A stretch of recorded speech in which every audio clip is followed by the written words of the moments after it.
Just curious, do you guys hear that clipping happening with the audio? Oh, hold on.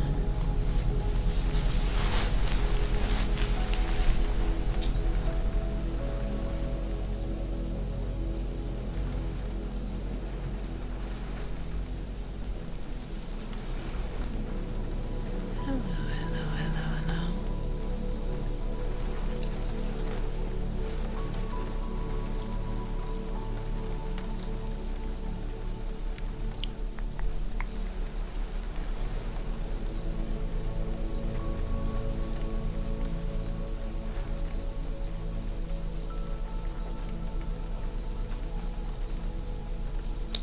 It almost sounds like a little bit of a popping sound or something, like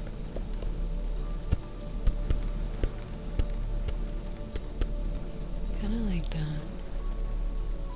I don't know if you can hear it, but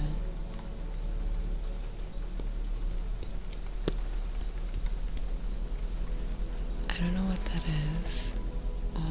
The first sound that I played, the audio, it had that popping, and I was like, oh, that's weird. So I used different background audio, and as soon as I turned the microphone on, I started hearing it again. So I don't know.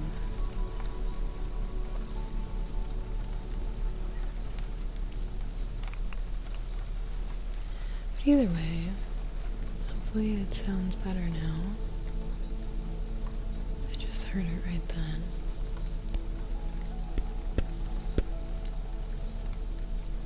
Yes, Kiwi is here,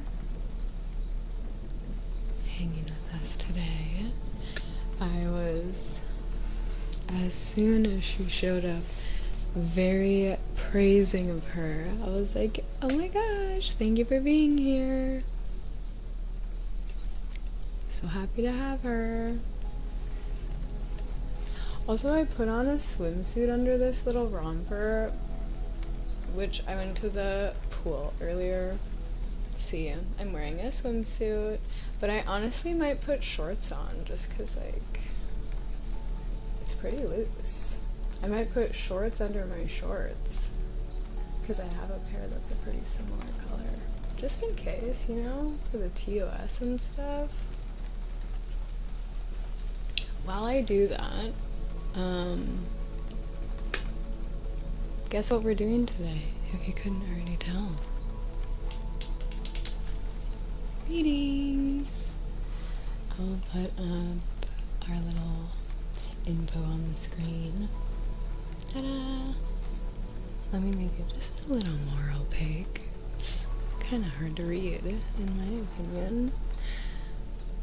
Sure, we can take a screenshot first. Give me a second.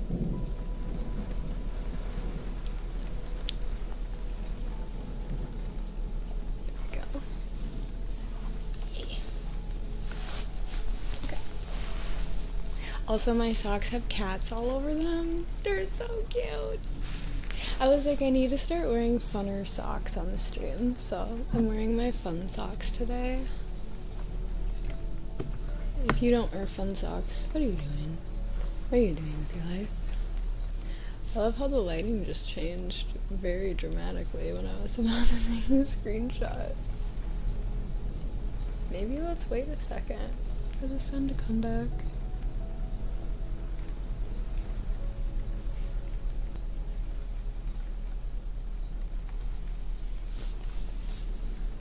What have you been up to for the morning, afternoon, and evening of your day, depending on where you are? It's about 4 in the afternoon for me, and I have gone to the pool and worked on the awards. Very excited to say that some progress was made this morning on the ASMR awards.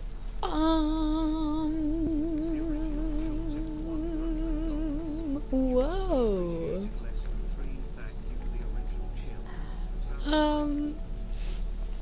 Thank you, Original Chill. let's, if you would like a reading, get you on the list ASAP. The sun's coming back. Alright, we're ready for the screenshot. Let me hide my foot. It just does not need to be there. Okay. And then I'll put my shorts on. Let's see. I like putting it on my hand.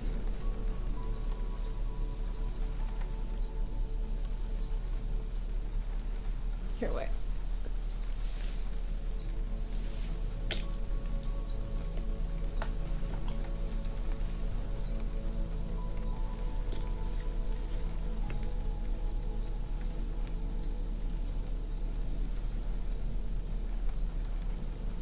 There. Okay.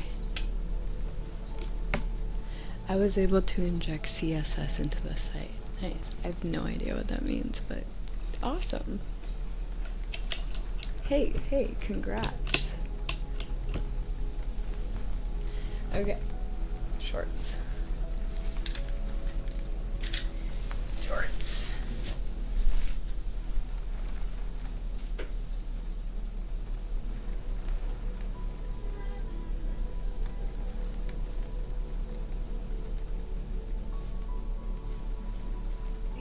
Shorts in question.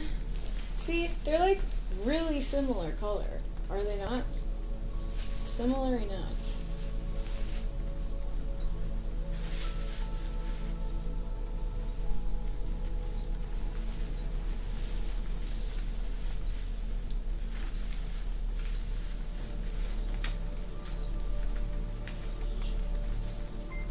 Jay, thank you so much. I'm coming back, I promise. You are so appreciated. Less than 3. Thank you, J. Daniel Gusman. Love your ginger me.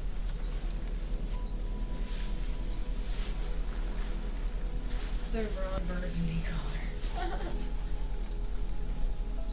Alright, look at us, guys. We're shorted up. Shorts under the shorts.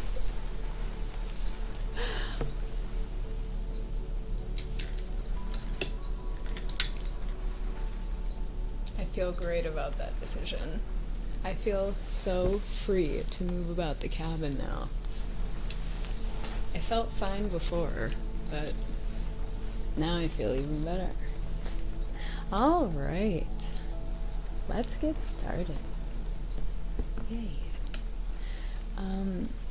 Do people say you look like Jennifer Aniston a lot? I have gotten it a few times, yes. We actually have a look-alike command. If you type in ! look-alike, there will be a little list of people who have been mentioned. Oh, I think it might be looks like, actually. There it is.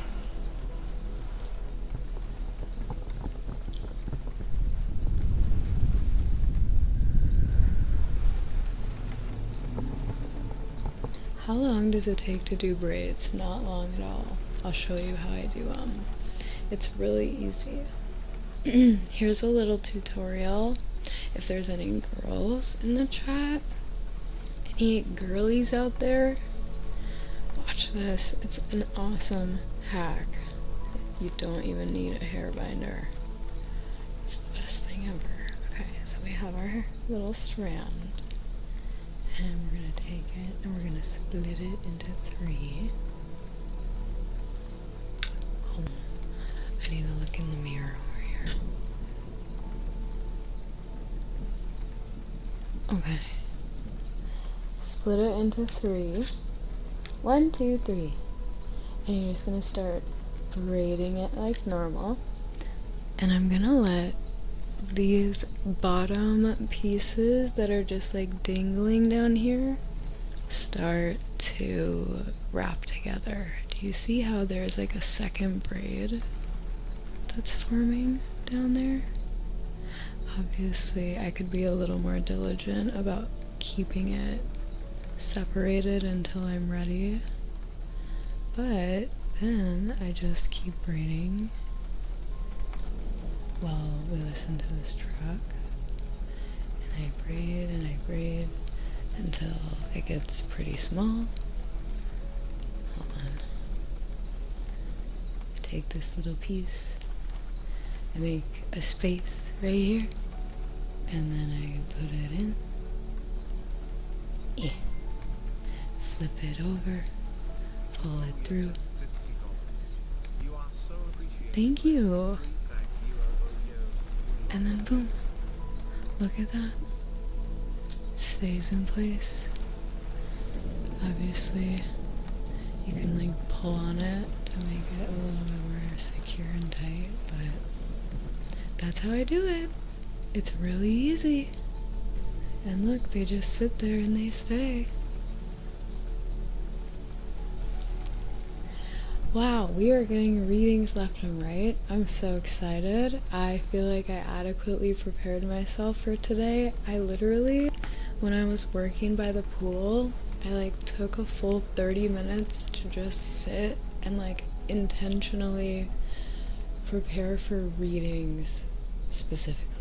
I was like, I am getting in the mood to feel magical, to feel intuitive and in tune with just like whatever the essence of magic of the day chooses to be for us today. I wanted to be ready to ride the wave. And so I got myself nice and grounded, nice and relaxed. And I'm feeling so prepared for this, and that makes me feel so good. Let me get my list pulled up and also put the overlay back on.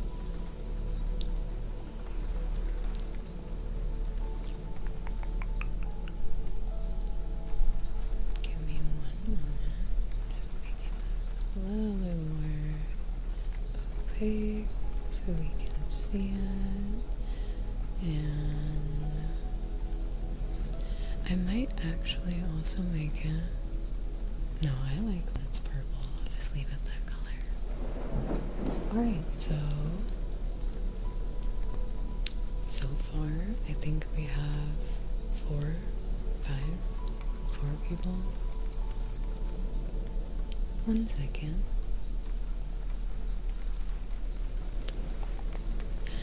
4, including Rob Dog on YouTube, right? Ooh, sorry.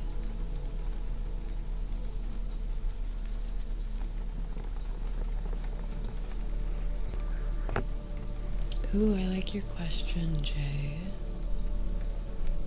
Wasn't sure since it was super chat. True. I'm assuming that they did it with the intention of a reading, correct, Rob? I'll let it slide. Typically,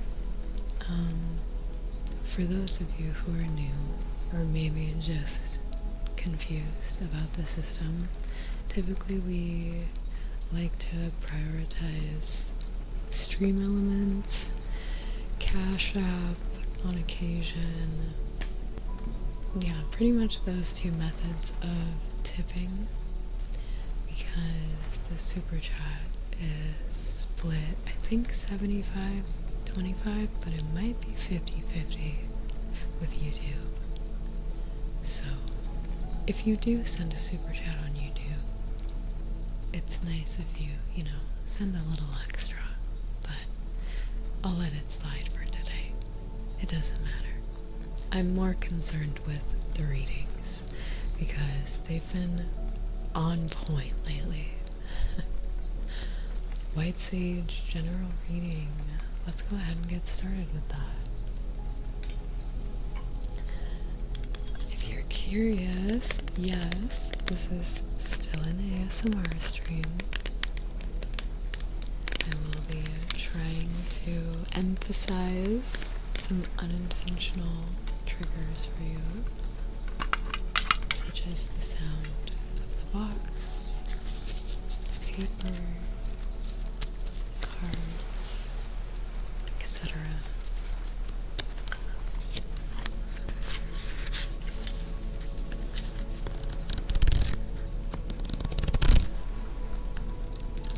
It's totally fine, Rob.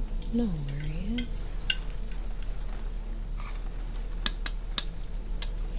Speaking of Pokemon, I got a request for something in my P.O. box, and I wanted to ask you guys if you know anything about it. Thank you so much, Lamb. Let's get you on the list.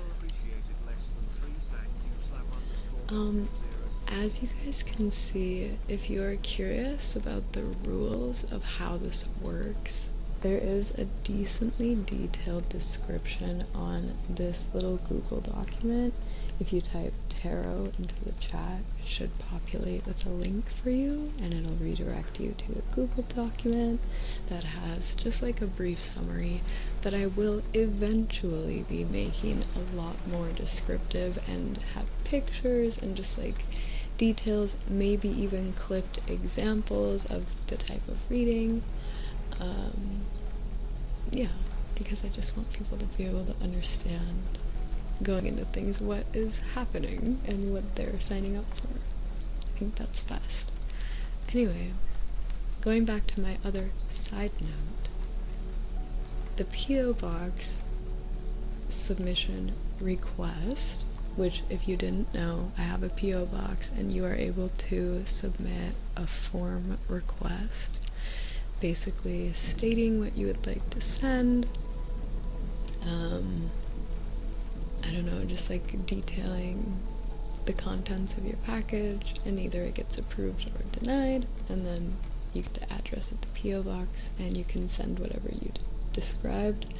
If you send surprise items without first notifying a moderator, you will be banned from the P.O. Box and any further packages will be discarded. And obviously if that continues to be abused, the P.O. Box itself will just get shut down. But so far we've had really respectful people who have sent in amazing gifts. I actually have a piece of fan art that I have sitting out in my living room, and I would love to show you guys today because it's beautiful.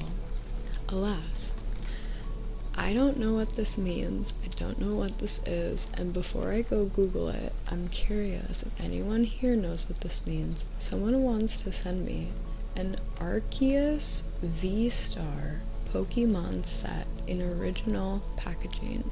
It's a GameStop edition with a playmat, dice, coins, and unopened packs. Should I say yes?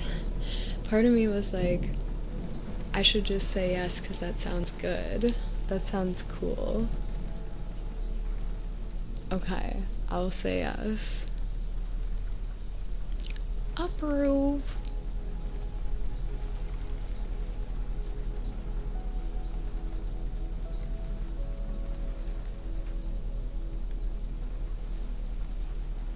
Oop, wait, I wasn't supposed to click approve. I was supposed to click a DM response. I always do that. You wouldn't open them? See, what the heck? So I'm just supposed to keep them? That's why I'm like, I don't know what to do. Here, let me message this person.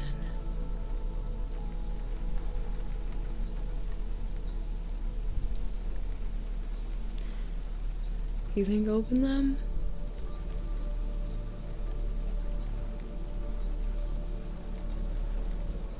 Nice. I'm glad about the coding thing.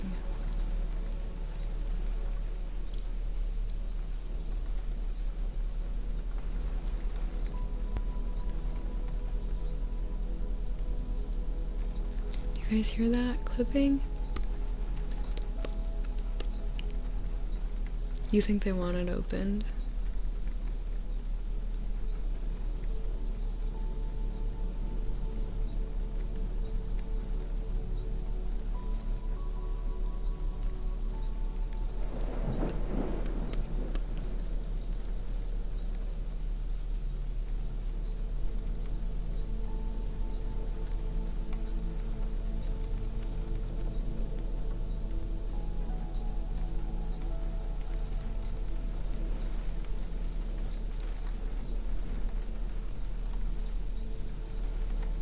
Hold on, I'm sending them the P.O. Box info.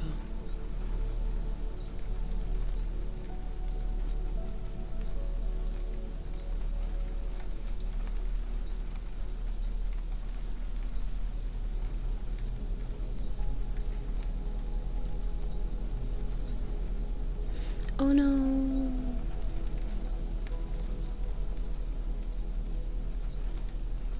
I had to send them a friend request.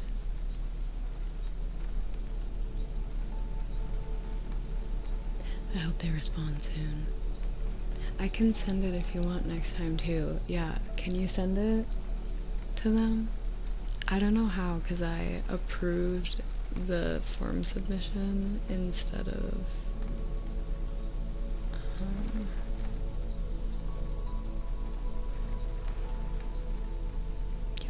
instead of saying DM response. Anyway, let's get started with the readings. I'm like, I know I have the cards out. Today, my mom sent me a bunch of old vintage card decks at a garage sale, and she was like, do you want any of these? Do you like these? And you guys, they are some of the coolest old cards I've ever seen. A lot of them seem unopened, from like the 60s, the 70s. The artwork on them is so beautiful. And I can't wait to use them in videos and just on the stream for stuff. I don't know what, but I definitely want to use them. They look really cool. I can't wait to show you. If you collect Pokemon, then don't open, as in time, keeping things sealed will increase their value. I would definitely need to ask the user. Oh, hold on, they accepted my friend request.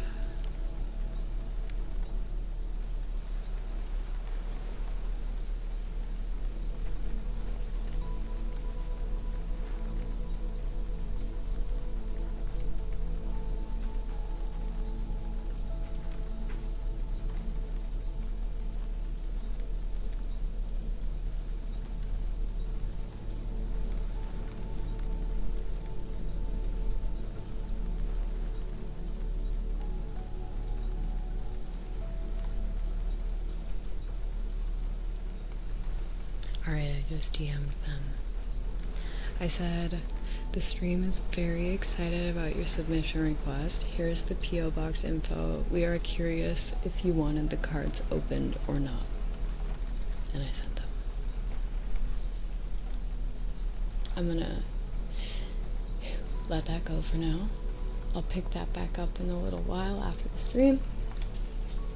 Diving into my focus here. Right here, right now.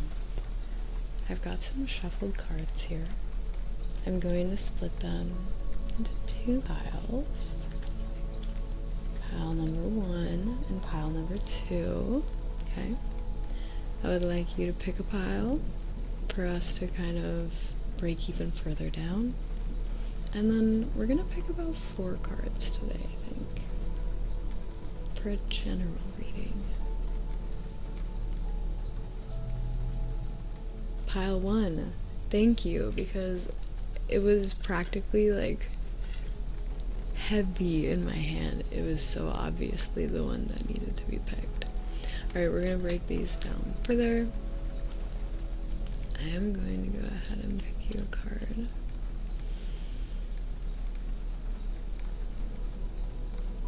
I'm debating between these two, so I'm just gonna pull them both out for now. We're gonna work with both of these halves, but we're gonna do this one first. We're gonna go card number 1, 2, 3, 4, 5. This is gonna be a lot of them. Get ready. 1, 2, 3, 4, 5, 6, 7, 8, 9, 10, 11, 12, 13, 14. Hold on, I'm losing count. There's just so many. I'm gonna split it up even more. I don't know. I feel like this is where we need to be. 1, 2, 3, 4, 5, 6, 7, 8, 9, 10, 11, 12, 13. I want you to pick a card that really calls out to you with the feeling of what you need to know right now out of 13. We're gonna pick one card from here. One card. Unless you're feeling two of them. Card 13. Alright. Anything else? Anything else? But also 7. 1, 2, 3, 4, 5, 6, 7. Alright. Let's see what I picked. Interesting. Okay. We're gonna go from here for now. I'm gonna pick one more card actually from here. This one. Interesting. Okay. Alright, I've got a bunch of stuff flipped over. Let's get into it. Let's get into it. Ooh la la. We have a lot going on here. I have 3 sets of 2 cards. Don't know if that has any significance or not. The first 2 cards that I pulled were the Knight of Pentacles and Judgment, both upright. The cards that you pulled were the 5 of Cups in reverse and the Queen of Wands, which, funny enough, is on the cover. And then the last 2 that I just pulled are the Knight of Swords in reverse and the Emperor upright. Very intrigued to see what this says, so let's get into it. Starting with the Knight of Pentacles. There's probably going to be a lot going on here, but I have a feeling it's still all going to tie together. I wouldn't be surprised. I was kind of, while this was happening, feeling like this was maybe going to be like a past, present, future situation, or just kind of like a there was, there is, there will be in any like specific context of your life, maybe not overall past, present, future of your whole life, but like maybe past, present, future in relationships, career, whatever. Like I feel like something about this is going to become clearly relating to a chronology of your life. Could be wrong, we'll see. If that's the case, I wouldn't be surprised if these are the past, the ones you picked are the present, the last ones I picked are the future. Could be in any order. Could be none of these things. Just listen ambiguously and see whatever you take away. The Knight of Pentacles, our first pull, states that there is dependable and faithful energy here. The Knight of Pentacles shows up as a young, bright, and hopeful elephant who shares a message of prosperity. He wears a helmet with a symbol for the earth etched into the side. Beside him, fields are bountiful. Appreciate what you have and share any excess that you do not need. Coupled with Judgment upright, and that says Epiphany Dharma. A light bulb shines. Is it an interrogation light or an aha moment? The choice is up to you. Focus on white light, true self, and life goals. Very interesting. Wow, okay, this is like that in a feeling, in a card, coupled with, I'm going back just to like confirm that I'm taking away the right message, a very secure state of self. So we have epiphany, aha, very stable state of self, so abundant that you are able to give away the excess of what is not needed and still have plenty to show up with. I like that this is a young, bright, and hopeful elephant. We have the bright light. Something about this is radiant. This energy is radiant.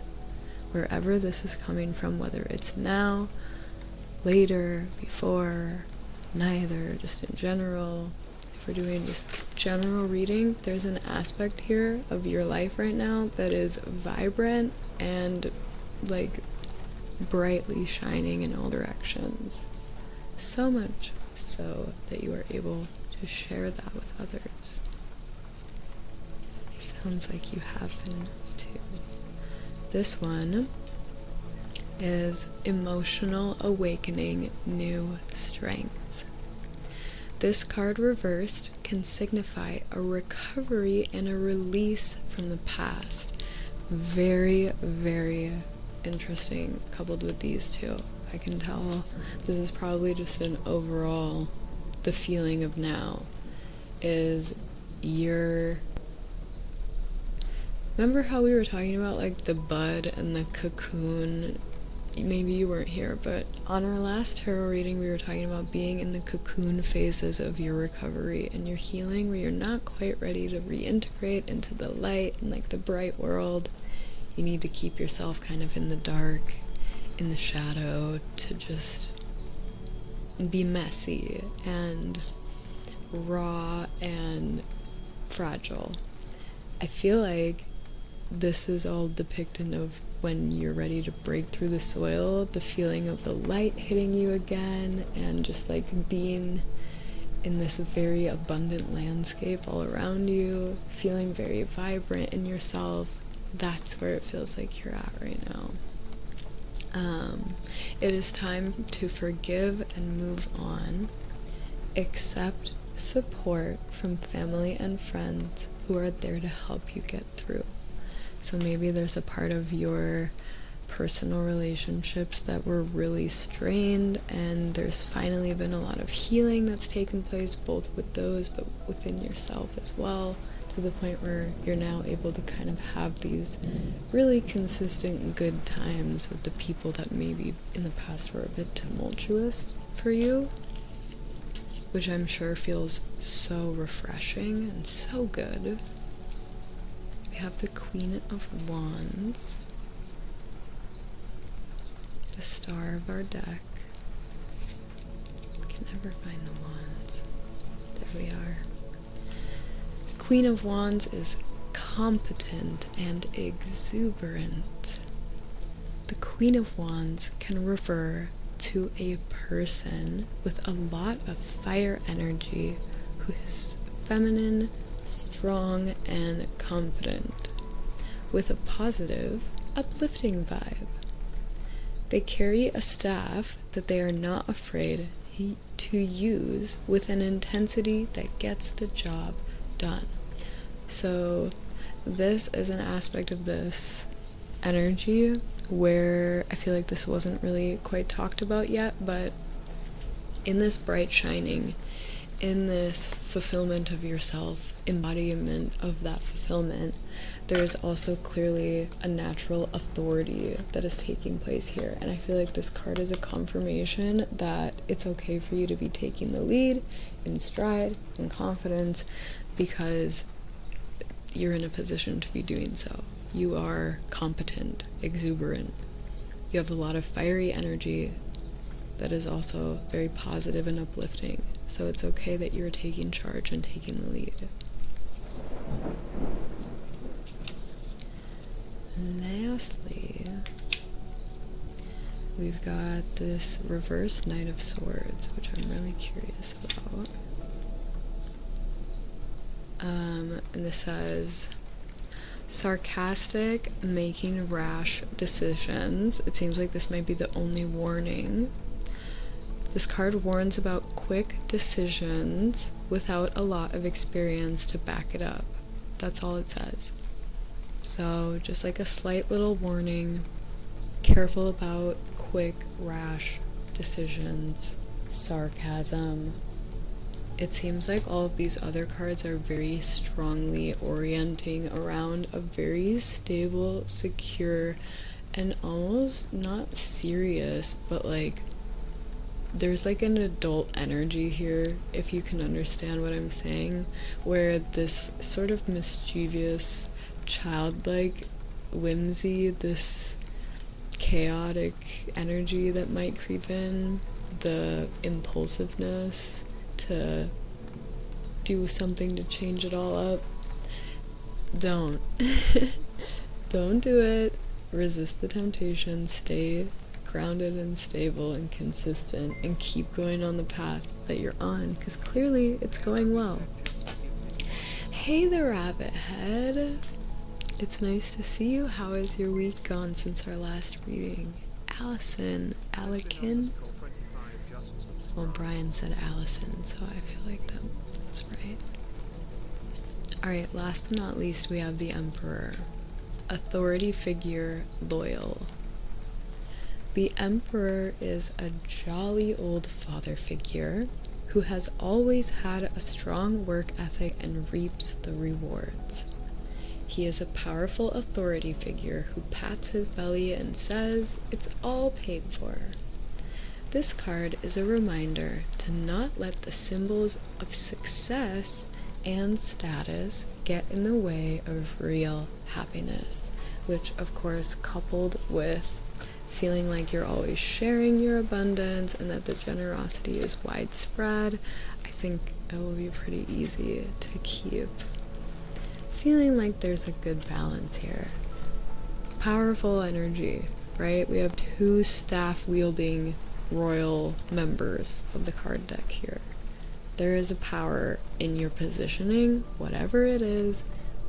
There is clearly like presence there, strong presence. It's been good, still the best reading I've ever had. That's so sweet. I'm really glad to hear that. Emotional awakening, aha moment, epiphany, the yellow running through this bright. There's something happening here. A shift was, or has taken place where you are coming out of the other side even more capable to be this. I think it's interesting. There's a sun and a moon here. It's like the balance, the dark and the light, all returning back for the same reason, right?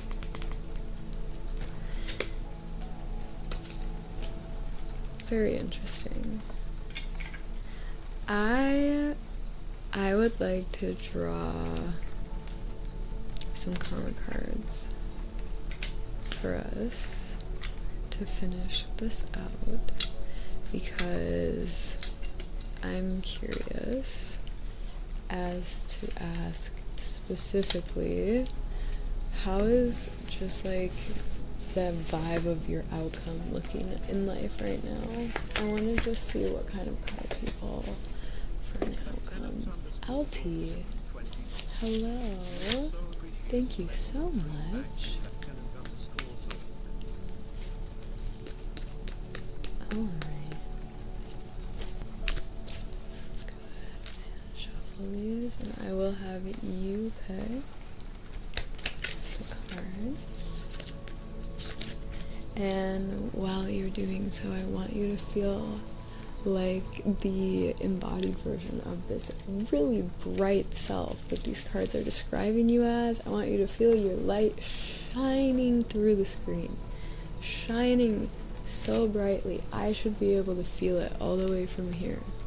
I want you to beam your heart, beam yourself out.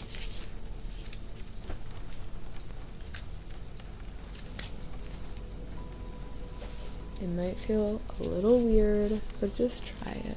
Just try it at first. And if you feel too silly, you can stop. But what do you have to lose? Nothing. So just try it.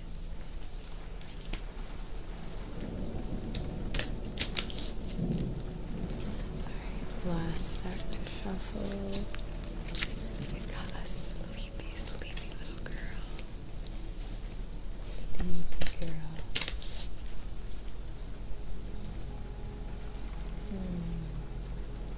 She's so sleepy. Sweet girl.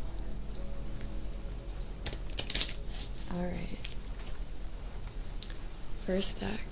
Planets. I'm not gonna look. We have 1, 2, 3. It's so hard not to.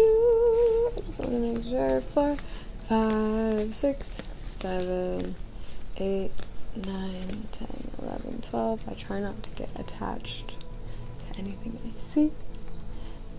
1 through 12. The choice is now yours. Number 8. 1, 2, 3, 4, 5, 6, 7, 8. 9, 10, 11, 12. Alright. 1, 2, 3, 4, 5, 6, 7, 8, 9, 10, 11, 12.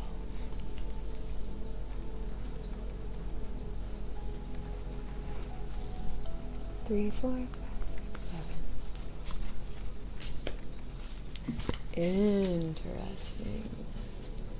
Interesting. 2, 3, 4, 5, 6, 7, 8, 9, 10, 11, 12.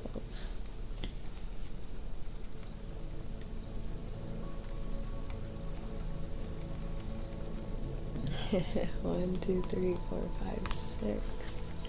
All right. Very, very, very interesting. I will say, before I even read these, it seems like there's some sort of theme of control here today in this reading.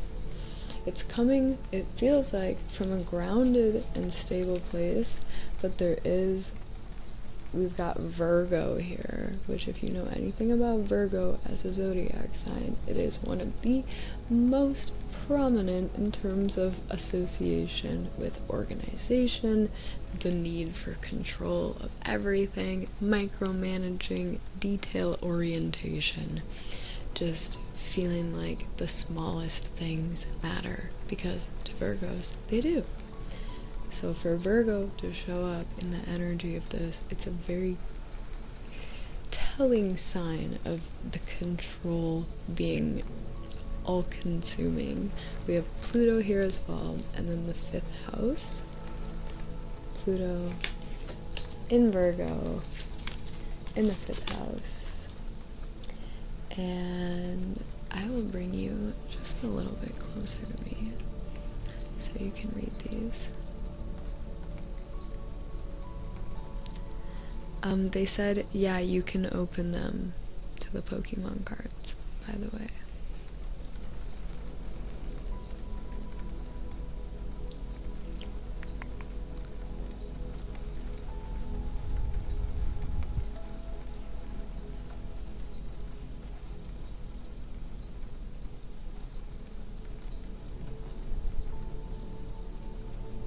Alright. I would love for you to take a screenshot so I don't have to hold these up. Take a screenshot while we're close of these. And then I'm also gonna flip them.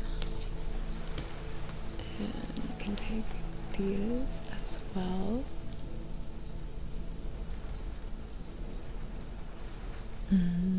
Okay. And now I'll zoom out and we can read them, of course.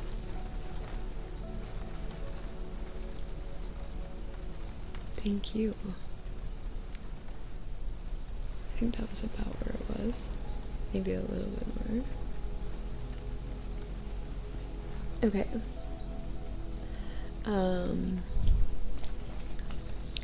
Outcome, I'm sure you know how this works. Spiritual, mental, physical. The spiritual is as follows. There is a need for control of the methods for the healing power of the power of love. See, there's a power, control, but we have healing and love. The need for control of methods for the healing power of the power of love. So something's happening there. I would say it doesn't necessarily have to be romantic love. It could be the healing power of love to spread to all people. It's a spiritual quest. You never know. Mentally, there is an obsession currently Looks like you're going through an obsession with the analyzing of investment gambles and other games, which I guess that makes sense, considering philanthropy can feel kind of like, you know, a social experiment, a social game at times.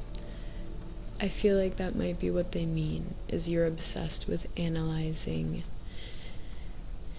investment gambles, as in how your support and energetic submission in a certain area of life or in a field of people will either benefit or harm said environment, said people, including yourself. Feels like there's obviously part of gaining this control, gaining this power inside of yourself that has had to come with a new obsession of just like understanding your place in acting on that threshold of power that is newly found, that like is probably an unfamiliar feeling at the beginning of it, and just, you know, something that you're wielding with caution, which is very wise. Which is maybe why physically there's been a power struggle resulting from the perfectionism of your creations, because you're being very diligent about what you're creating and trying to make sure that it's perfect in your own definition, because if it's not, you're not going to do it, because you know how powerful your involvement is in the first place. So you're trying to be very diligent about where that is being invested, where the seeds are being sown. And sometimes that may be, you know, causing a power struggle inside of you, just in general. Totally get that. But hey, guess what? Now we get to go to the action steps as to how you can go about that even better, even more effectively. And it says, spiritually, you need to resurrect the serving of others, which I think you've already done. But the part that I feel is important here is with the trust of a child. Resurrect the serving of others with the trust of a child. In all of this newfound power and in this position of authority, it's hard to not feel almost like, what is the word, calloused, to become a bit more cynical as the result of getting older. What is the word for that? Regardless, that sentiment of almost feeling jaded, that's the word I'm looking for, jaded. Try not to have that happen too much. Obviously there's a reality of being realistic about things, but like when you're going about the service to other people that you're looking to involve yourself in, do it with the trust and the naivety, the innocence of your younger self, the part of you that had not been hurt yet, that didn't have to like rebuild all of these things. You know what I mean? Hopefully that makes sense. Mentally, you need to get to the heart of the details. Remember, this is Virgo. Get to the heart of the details of fun, romance, and making art. Pretty self-explanatory. Get to the heart of the details of fun, romance, and making art. And lastly, physically, do or die. You must do what you must do, and do it dramatically. You must do what you must do.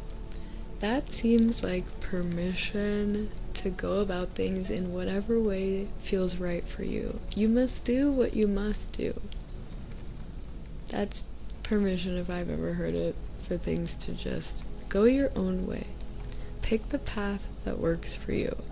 But also, remember to do it dramatically. There's no reason for you to hide. Yeah. Very interesting. Thank you for the reading. I'm glad to hear that this is such a prominent time for your growth in terms of coming into your own power inside of yourself. Super exciting, it sounds like, and I hope that that felt like a very exciting reading to hear, and maybe confirmation of what you've already been assuming you're going through. I feel like it's always good to hear that you're on the right track. Imagine feeling like your life is great and you get a reading, and like, as much as I don't want it to be the case, we keep pulling new cards and they're all saying everything's about to crumble. That would be terrible. This was like the opposite. It was like a caution to the wind, let's see what the cards have to say. And they said, oh, it looks like you're doing a phenomenal job at coming into your own power, coming into your bright light. Well done. Keep it up. Don't forget to share. Nice. Love that for you. We are going to move ahead to Jay Daniel, who I saw was starting to pick some cards, and I think then he realized it wasn't his reading, but it is now. So Jay Daniel, if you're still here, give me a little wave in the YouTube chat so I can see you, so I can confirm that you are in fact still here, and then we will go ahead and get started. I'm going to take a little sip of water in the meantime, because I'm thirsty. You're here. Awesome. Hello. Almost ready. Almost ready. No ice in here today. Just water.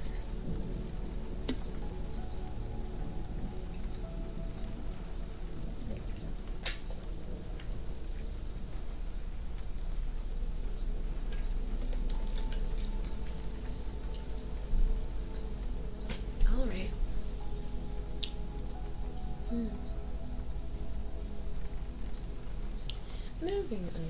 Moving forward. Oh, my knee. I've been sitting like that for way too long.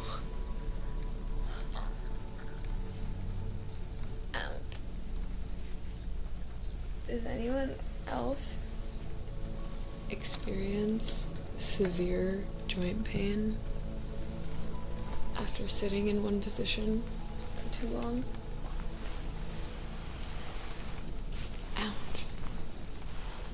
Oh, it happens, but man, it hurts.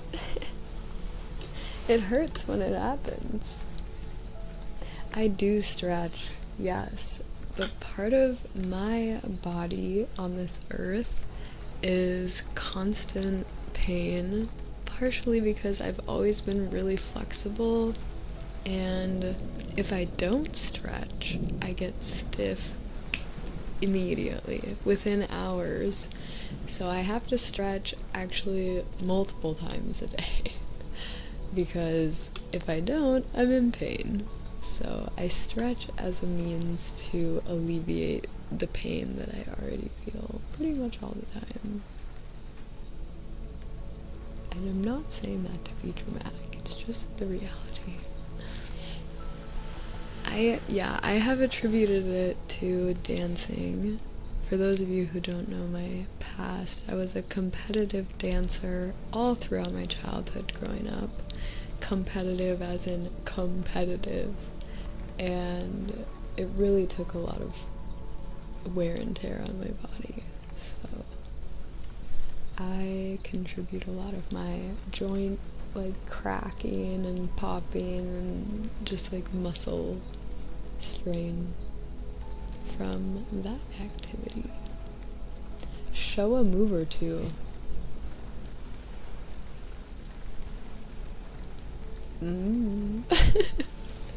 Most everything I can do would not be done sitting down. I know, you guys, just...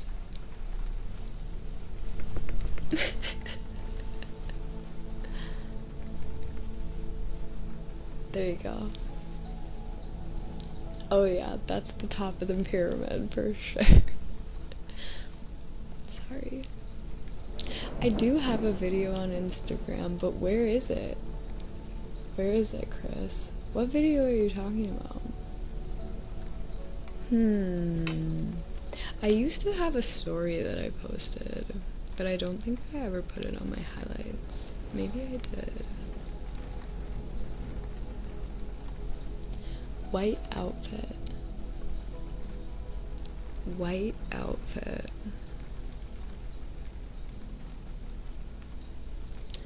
White outfit.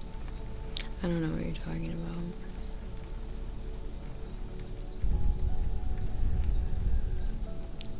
Oh, is that the one in the woods? I don't think I was wearing white for that.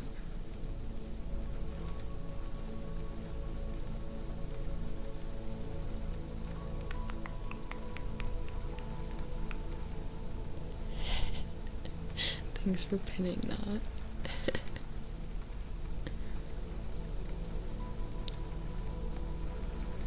Well, in any case,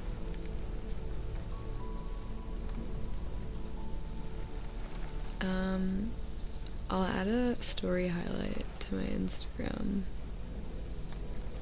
because I did post a video of me one time dancing on my stories. Let's see if I can find it.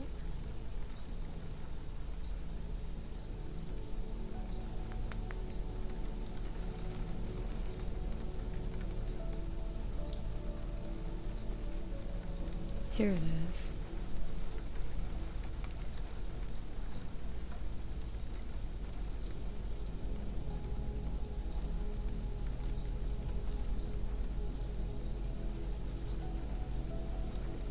Did you hear that?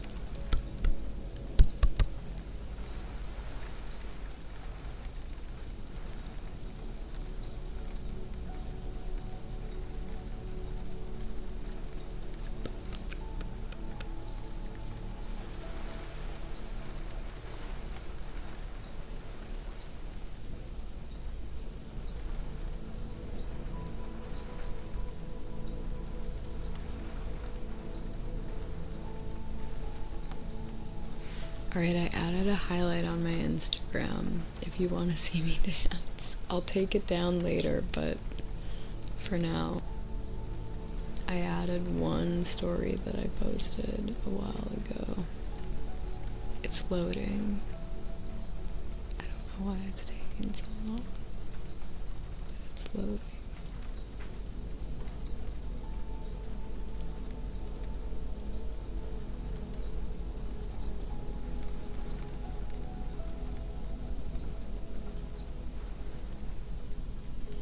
Okay, it posted.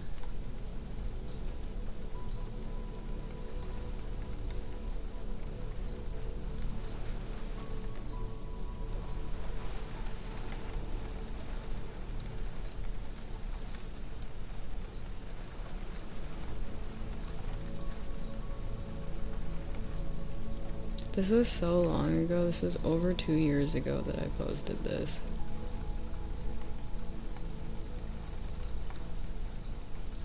That's crazy. I don't dance in a studio anymore. When I did, it was because I was teaching. I had a teaching job that I retired from last year because it just was annoying to have to go and do it. It was a part-time job that just took a lot of time out of my schedule for not a lot of pay, but it was really fun and I enjoyed it, and I would have kept doing it if it was more worth me going, but it just wasn't, so I let it go, and I'm not upset that I did. My life has been a lot better and easier without needing to worry about that. I do miss dancing though. That's why I don't really the same way anymore. I do still dance all the time at home. Don't get me wrong. It's just not like as official dancing. Jay Daniel, let's get to you.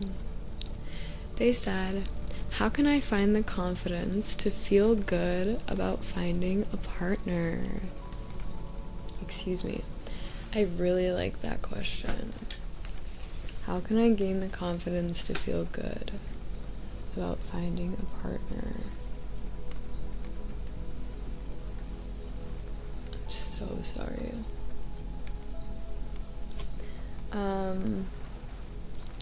Which one are you feeling, Jay?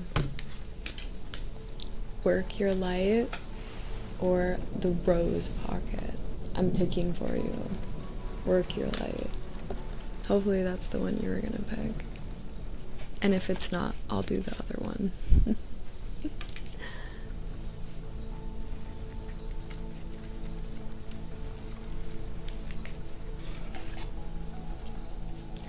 But we're gonna consult this deck for that exact reason. Asking. You were? Okay. Asking about your confidence. She's dreaming.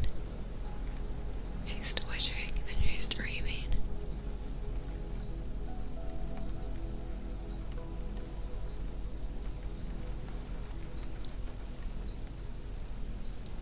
What do you think she's doing in her dream?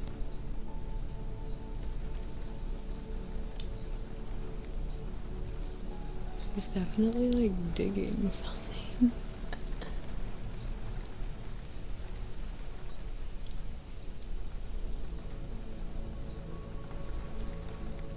No.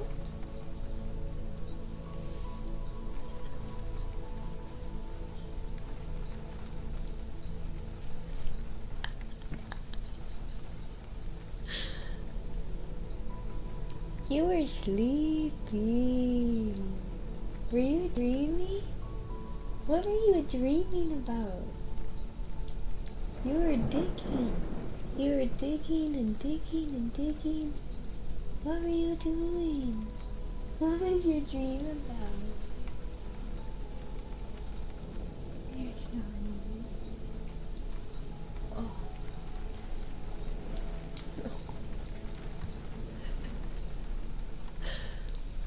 She definitely dreamed. Yeah, she was having a dream for sure just now. Look at her. She's like, man, back in this reality, huh? Oh. Good morning. Good morning. Are you leaving? You leaving me? Oh. Big fluffy girl. Oh, that's nice. She's like, well, if you're gonna pet me, I guess I'll stay for a moment. She is big. You're big. You're good. You're beautiful. Oh. I love you. Okay. I'm excited to pull a deck. Excuse me, pull a card from here. I'm gonna go on a limb and say we're actually gonna pick not one, but 2 cards from here.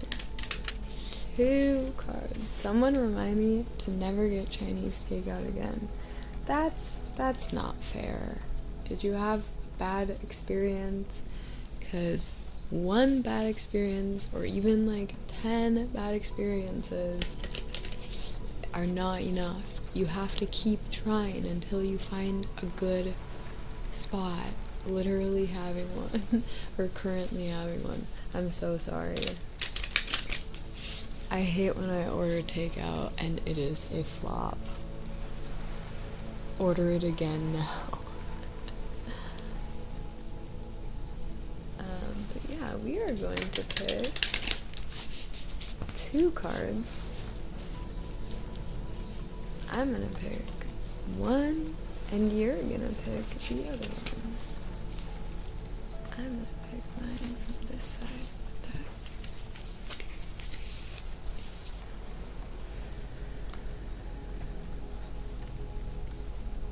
Confidence. How can we create confidence?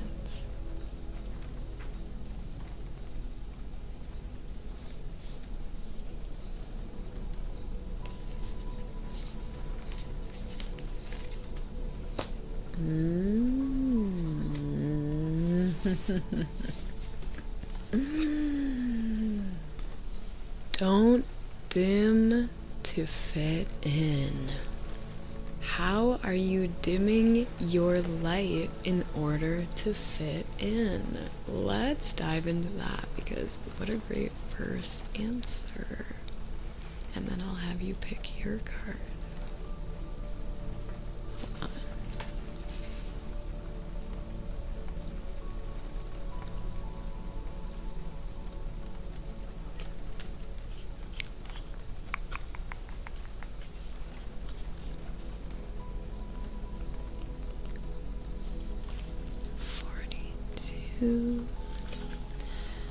Alright. Don't dim your light to accommodate someone else's smallness. We are all born to shine big and bright. The universe is expanding, and you are part of the universe. So expanding is just part of your nature. If someone makes you feel like you want to retract, notice and slowly back away. They are not for you, and you are not for them.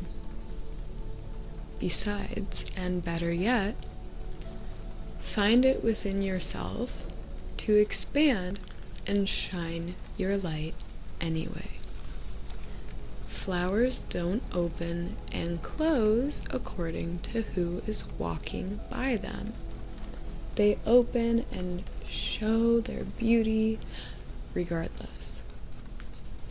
If others don't want to be around you, or you make them uncomfortable, it's because you are shining light on the fact that they are dimming to fit in.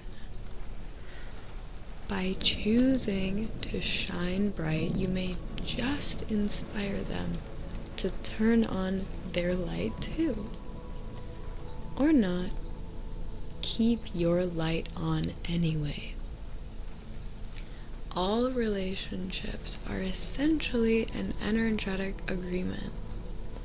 The moment one person decides to start rising up and allowing their light to shine, it changes the energetic agreement and can sometimes create some waves.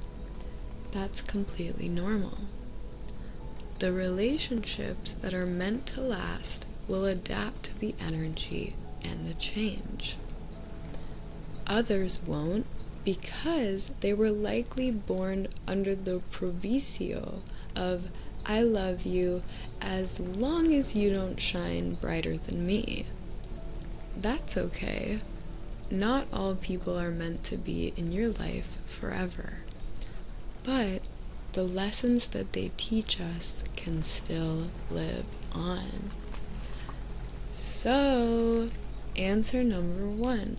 How can I create confidence? Stop dimming your light in order to make everyone or anyone around you feel more comfortable with being the small version of themselves that they are choosing to be. Shine your light anyways. Be your fullest version of yourself. Write down a journal prompt that you can answer either after this reading or after the stream if you're going to stick around. ask yourself in your journal prompt, how am I dimming my light? Or how am I making myself smaller so other people can remain comfortable? How am I changing the way that I go about my natural existence in the world so as to make other people make other people easily digest me, make it easier for them to be around me. Ask yourself these questions. Whatever the answers are, stop doing those things. Shine the light in all the areas, bright, bright, bright. Regardless, always. Alright, next, you get to pick a card, and it's gonna be a little hard because there's quite a lot of cards here. So here's what I'm gonna have you do at first. You're gonna pick left side. We'll say this is the left side up until about right here. Left side, middle, or right side. Left, middle, or right. Left, middle, or right. Which one would you like? Left, middle, or right? Middle. Okay. Now I'm going to have you pick one card out of 1, 2, 3, 4, 5, 6, and 7. I knew it was going to be 7 cards. I'm just feeling that number 7 right now. 7 cards. Pick one for me here. Any card, 1 through 7. 1 through 7. 1, 2, 3, 4, 5, 6, 7. 1 through 7. 6. This card right here. And that is the Pleiades, which says there is a double mission here on this planet, channeling and uplifting humanity. Let's read that.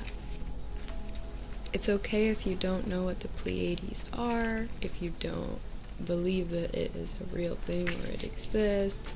The message of the card is what you need to be taking away from this. It will explain them. The Pleiadians are a group of star beings dedicated to raising the vibration of the planet and sharing new consciousness through creations and technology. They have been incarnating on Earth since, well, near the beginning of humanity. You are a soul who has a double mission: to grow at a soul level and to raise the vibration of the planet. If you have been feeling called to write, speak, or channel, this is your sign to keep doing it. Your work is divinely guided. Of all the souls, who does this sound like to you? Pleiadians are the chattiest. So perhaps you have already started channeling some of this work into the third dimension. Thank you for doing your part. Your presence and unique light is needed. Hold the card and say, I call upon the Pleiadian consciousness for the highest good of humanity to work through me. Let me be a channel for only the purest light of the essence of Source, and let me channel in a way that also serves me. You don't have to say that, but it's optional. Either way, and I'm paraphrasing because I know there's a lot of people that have no idea what any of this stuff means or what any of it is. The chattiest. The chattiest. The bottom line is You need to be fully embodying of yourself, because guess what?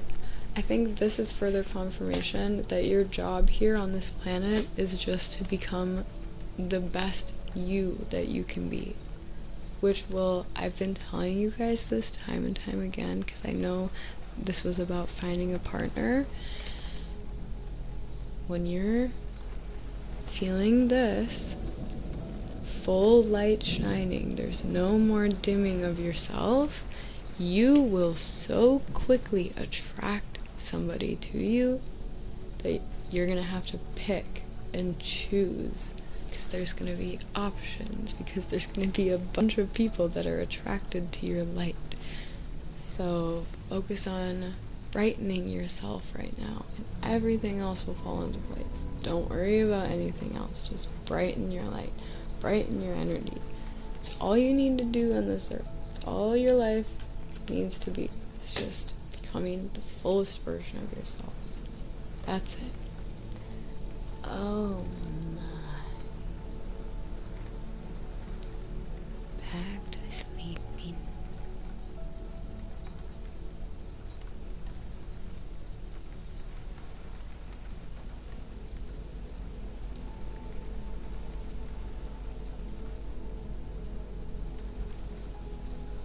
She's so sleepy.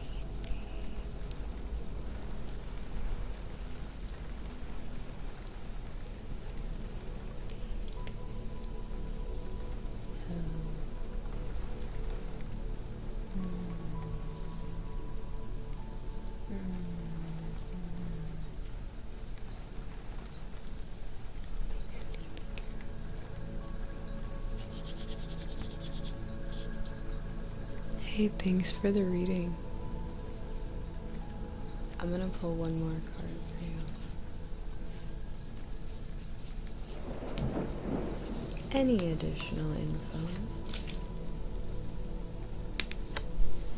Remember how I said, imagine if everything was good and then the card said it's all crumbling?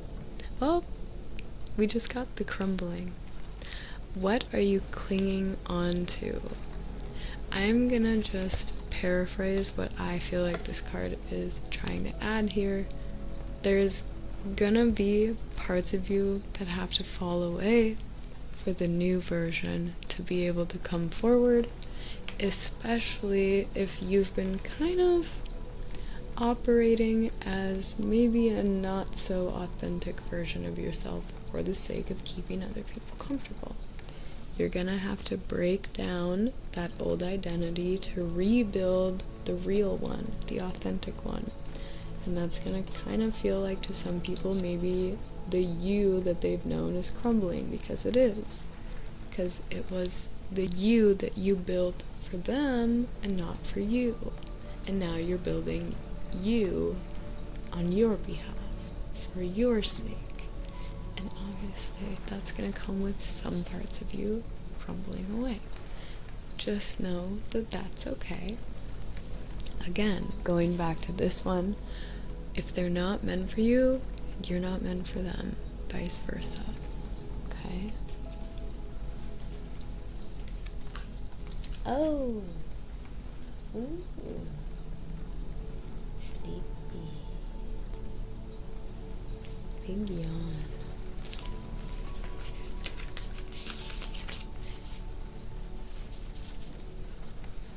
Don't forget to do the journal entry.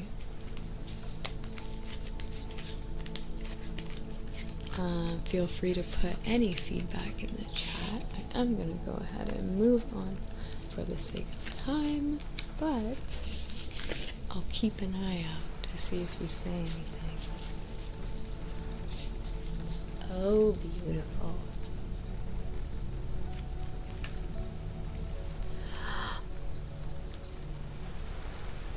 Don't watch.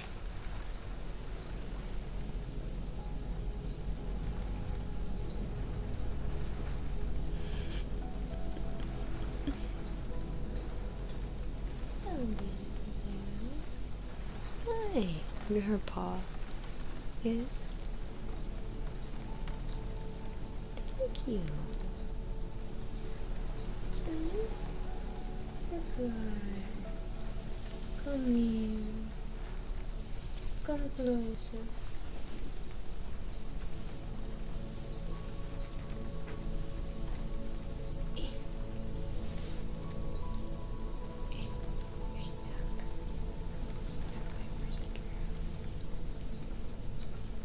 Mm-hmm. It's nice. Oh. What do you smell? You go. That's not cooking. That's so sweet. You're feeling loving, cuddly, and loving. Oh, that's nice. Nice.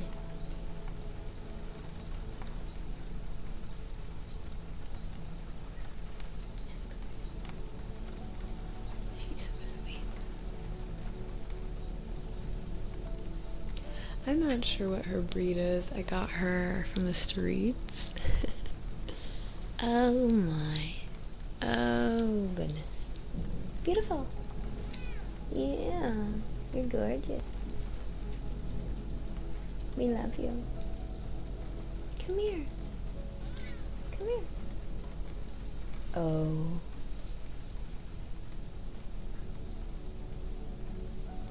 Diva. Gorgeous. Look at her. She's such a queen. Talk about a queen. When the tarot cards in the cat deck have like the empress or the queen of whatever, I always think of this little lady right here. Look at her. Yeah. Yeah. Mm. You're the one, girl. You're the one. She's so cute. Alright, let me clean up a little bit. I am still processing how accurate the reading was. I always, when people are silent, I'm like, I wonder what is going on with them right now. I wonder if they're thinking, or if they're thinking, I'm always curious.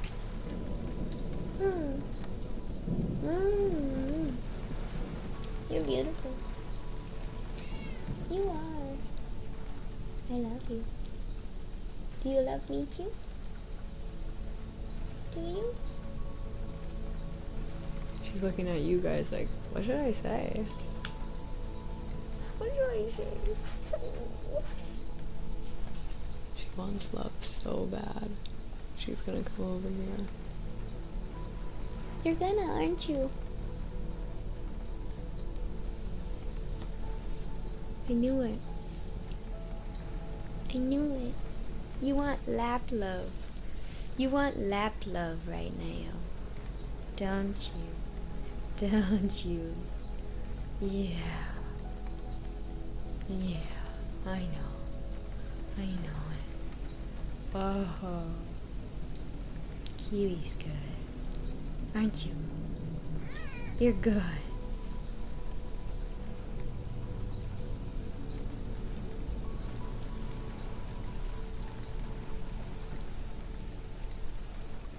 Gorgeous girl.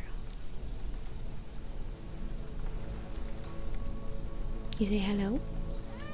Hello? That's nice. You're rubbing the microphone? That's so nice. Oh my, excuse me. Oh, bye. See you later.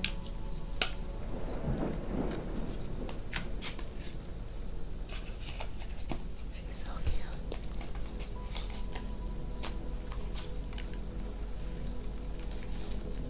Yeah, she's talkative. She is. She has her moments where she gets very talkative. Alright. We have oh boy oh. Oh boy, oh boy, oh boy, oh. Are you still here? Oh, welcome back.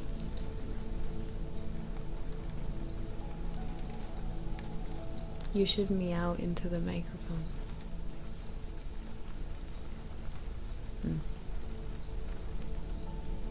She's watching herself on the TV.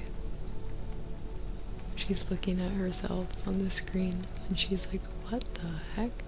Is that a cat up there? Yeah, it's you. Don't jump up there. You don't. Oh my God. She's about to go try and whack herself on the screen. No one's up there anymore. They're all gone. Hold on. She's about to jump on my computer. Remember when that happened last time? Yeah, do you remember what happened and you turned the stream off? I remember that. You wanna go out? Here you go. The red boy from Billy just gifted 5 subs. Okay. Thank you, Red Boy. I appreciate that. Oh my god, I look like hunchy, confused kitty. Hey, oh boy, oh. I'm glad you're still here. I was nervous that we took too long for you. I apologize if that ever happens, and I want people to know if I ever take too long, you book a stream reading at the very beginning, and then we just like take too long to get to it. You can always tell the mods in advance if you're not able to stay to either include the reading regardless in the stream so you can re-watch it in the VOD, or to leave it in the queue and we'll just skip it for the day if you're not able to make it, and then put it in the queue first person for next week.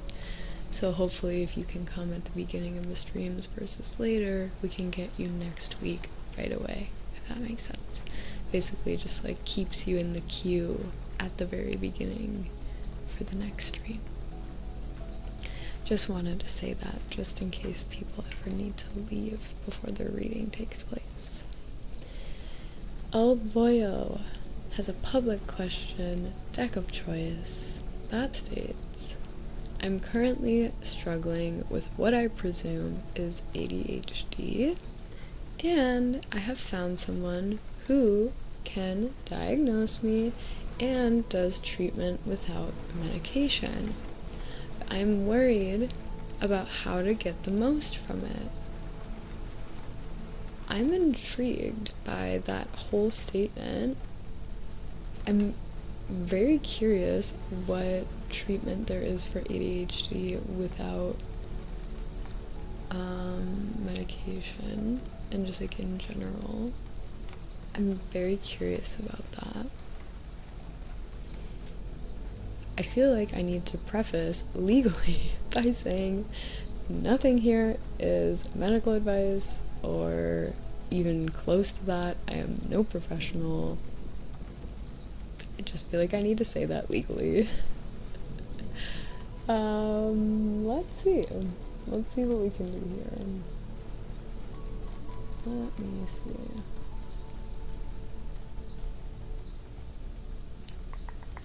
Alright. So, are you specifically asking how you can get the most out of your new treatment regimen? Or just the most in general out of, like, I'm assuming that's what this is. Like, you want to know how you can maximize your results from whatever you're about to go into trial-wise, which I think could be a good format for the karma cards. We could go straight into an action step.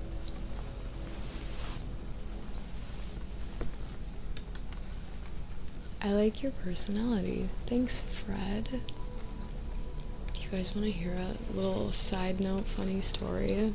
I think I've told this story before, but when I was in 5th grade, so I think 10, 11 maybe, I had just gotten on Facebook, and it was when Facebook was very first starting out, like 2007, 2000, 2008. No, I think it was 2007. So yeah, I would have been 9 actually, which makes sense because I think I was about 9 or 10 when I got on Facebook.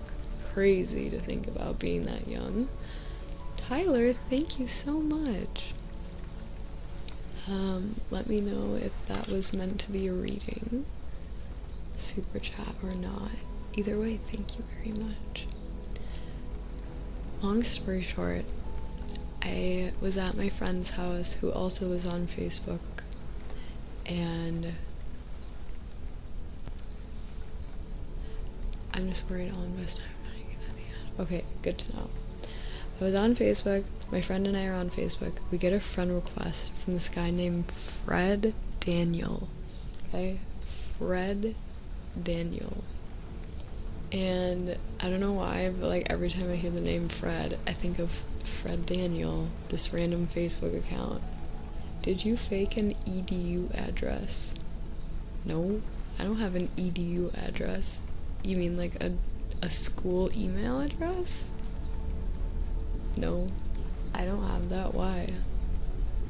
Did someone send you an EDU address for me? Because that is definitely not real.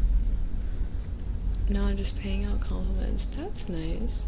You were Frank Daniel? That's crazy. Oh, to get on Facebook when you were 12, you had to use a college email. No, I just used... Maybe I don't know. It was like really early in Facebook. I don't think there was any sort of stipulations or age regulation or anything like that. I don't remember any of that being a thing when I made my profile. I just made a profile. Yeah, I don't think that was actively required when I was making my account at the time. Also, the train is going by.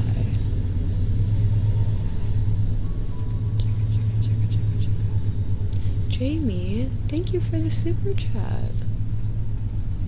You guys are so sweet. I appreciate that. Well, either way, I have a little bit more clarity, oh boyo, in what you're asking.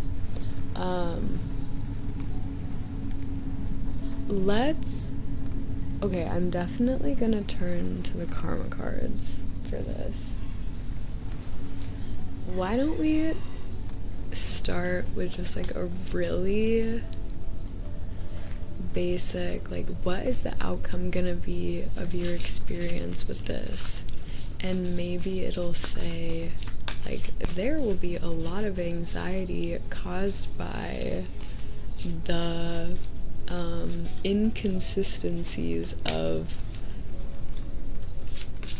the people involved or something like that. And then we'll know that you probably shouldn't trust this person.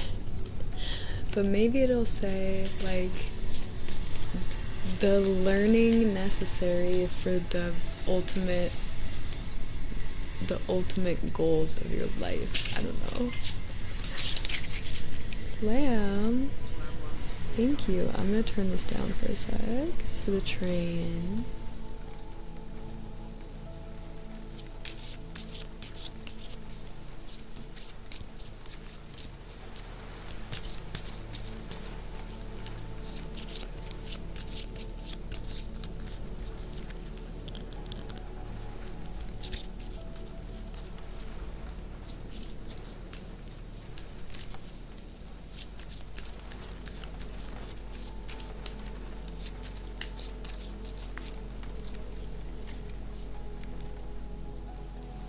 Last deck.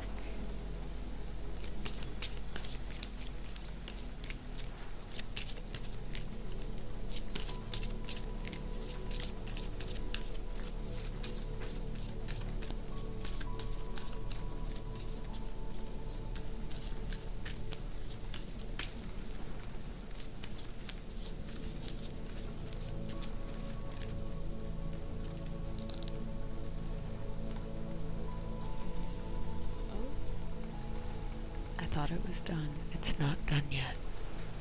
It's not done yet.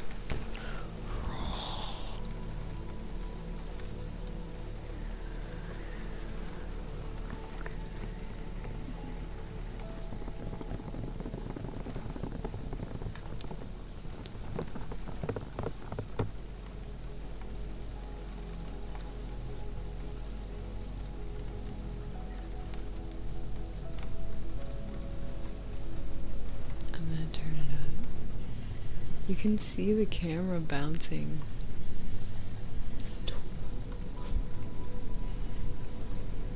La, la, la. Okay.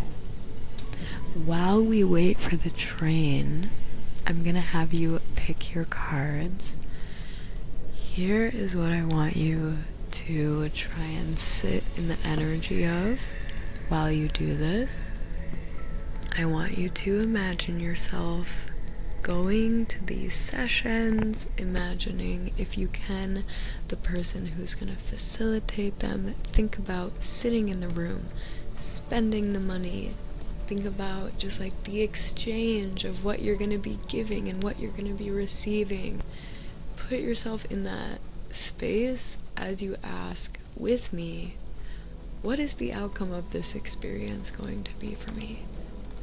What can I expect out of this? And then when I fan out the cards, I have to say this because I feel like it's just time for me to say it. It's been a while. There is a very strong urge at times to second guess your initial intuitive pick of the card. And I would highly, highly, highly encourage you to try to fight that. Resist the urge to second guess your initial instinct, because 10 times out of 10 your initial instinct is exactly what you needed to hear, even if you're a little bit hesitant because you think that that might actually be not great information, but you know you need to hear it. Don't shy away from whatever you're inclined to be picking. Just go for it and trust that even if it's not the ideal answer, it's what you need to hear right now. Just had to say all that. Okay, here we go. Turn myself all the way up because the train is gone. We have 12 cards in each deck. You're going to pick one of each deck, one card out of each deck. So 1 out of 12. Starting with 1, 2, 3, 4, 5, 6, 7, 8, 9, 10, 11, and 12. Here we are.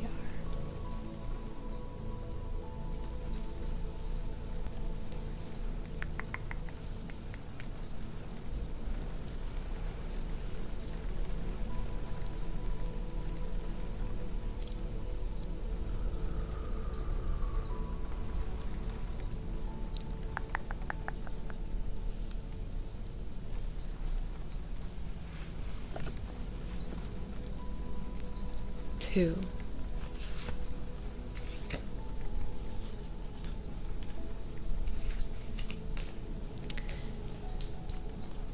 Again. 1, 2, 3, 4, 5, 6, 7, 8, 9, 10, 11, 12. I have to sneeze. 1 second. I'm not going to mute you until I know it's coming.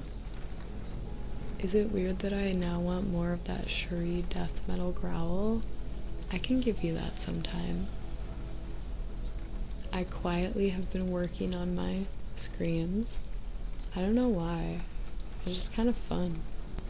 It's fun to be multi-dimensional like that, to do ASMR, and then also practice death metal. 5. 1, 2, 3, 4, 5. Last but not least, the house. 1, 2, 3, 4, 5, 6, 7, 8, 9, 10, 11, 12. All ready for you to choose one.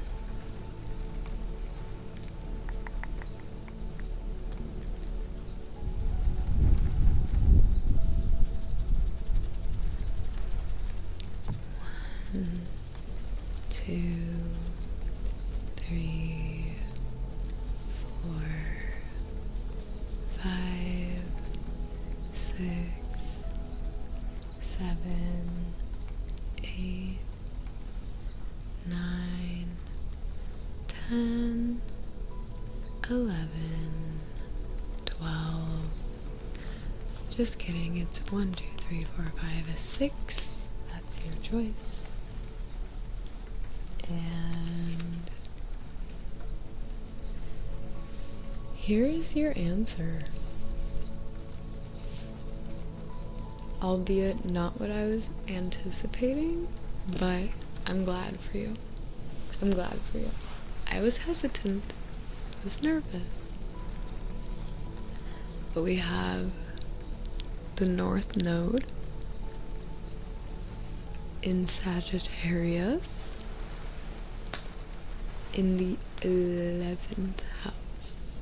11th house. I'm gonna zoom myself in really quick.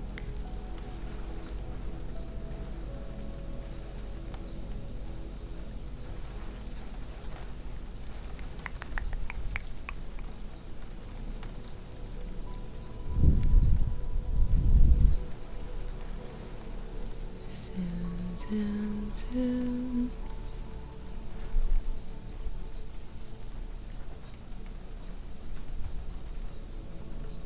Zoom so you can get some screenshots of these, so you can read them along with me on your own time. And then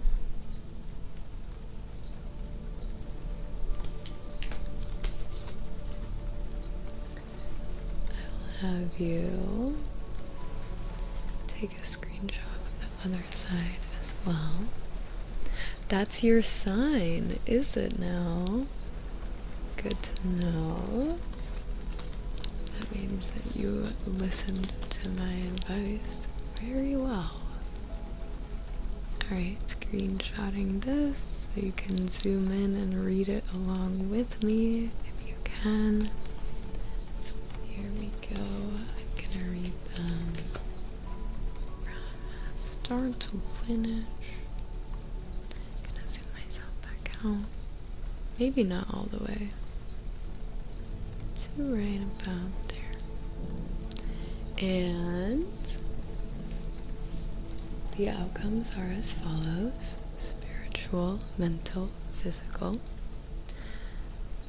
Spiritual outcome of this program, course, mentorship, whatever you may call it, is the fact that there will be insights to understand freedom. There will be insights to understand freedom. Mentally, you will receive success from the wisdom of associations.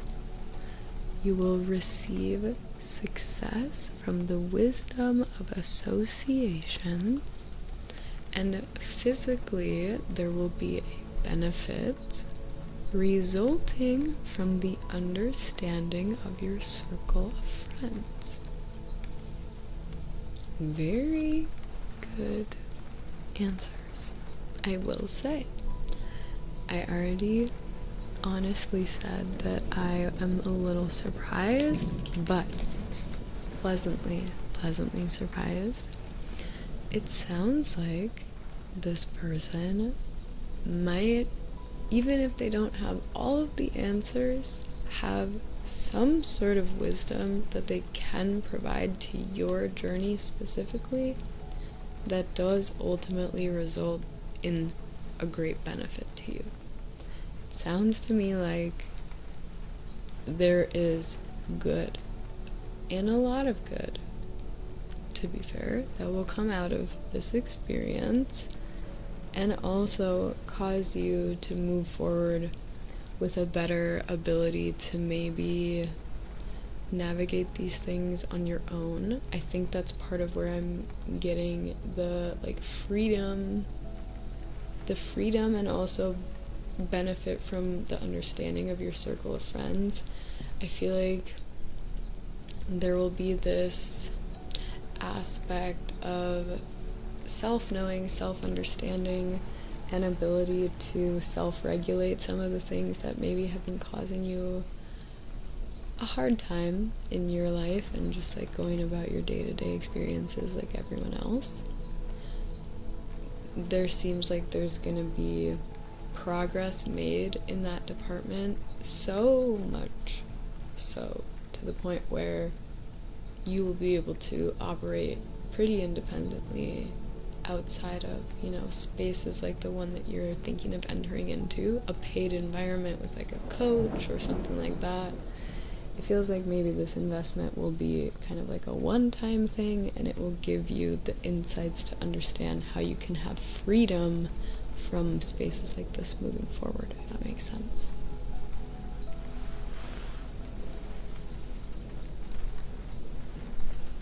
You only live once. Shout at the top of your lungs. Maybe not today. One day, on my very, very, very last ASMR stream, maybe I'll scream as loud as I can, whenever that day happens, but it's not today. It's just not today. Excuse me. That was the goal, to give me techniques to help deal with the struggles I'm facing. I completely get that. I feel like that's where, again, the success from the wisdom of associations in the mental department makes sense, because it feels like this is going to be a very mentally based program. It's going to be a lot of neural rewiring, so it's a good sign that there is success from the wisdom of the associations from this, because that means the person's probably more trusted than I originally may have given them credit for. Here is your action steps as to how this can go the best, how this can have the best results possible, what you can do to help further that along, spiritual, mental, physical answers.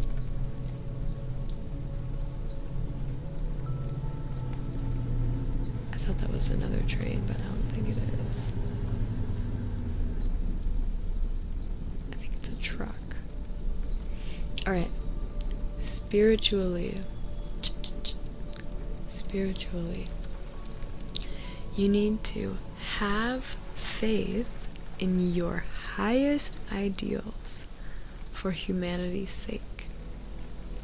Have faith in your highest ideals for humanity's sake. Sorry. Mentally, do not worry about the rules of your hopes and wishes. Do not worry about the rules of your hopes and wishes. I love this one, specifically piggybacking off of the first reading about walking your own path, and like, or maybe it was the second one, or maybe it was both, but there is this aspect in general, part of the healing process for most people is doing certain things maybe a little bit unconventionally, or just kind of like in a different way than has been demonstrated previously, because that's what works for you. And that's what you need to heal and to feel better. And sometimes our inability to give permission for those things to happen because they're so taboo or non-traditional or just, you know, different inherently, cause for judgment from other people. Because of all those things, we don't do them, we don't entertain them as potential possibilities for ourselves, and thus we stay stuck in the same version of our reality that we're really unhappy to be a part of, and yet, you know, we do nothing because the options that we feel would maybe work for us are scary, and the options that seem like they work for everyone else are not working for us, you know? That's where you feel stuck, is when it feels like the tools that everyone else is offering from their toolbox isn't quite working with the problem you have at hand. And that's where you, of course, need to go find a different tool that maybe the people around you aren't even aware exists, but somebody out there is using it, and they're using it not only in a way that is proficient for the task at hand, but in a way that is like even more streamlined and effective than anything else ever invented before, which of course is where you have to go find the people that know those tools and know how to use them. So, nothing wrong with going to a trusted person.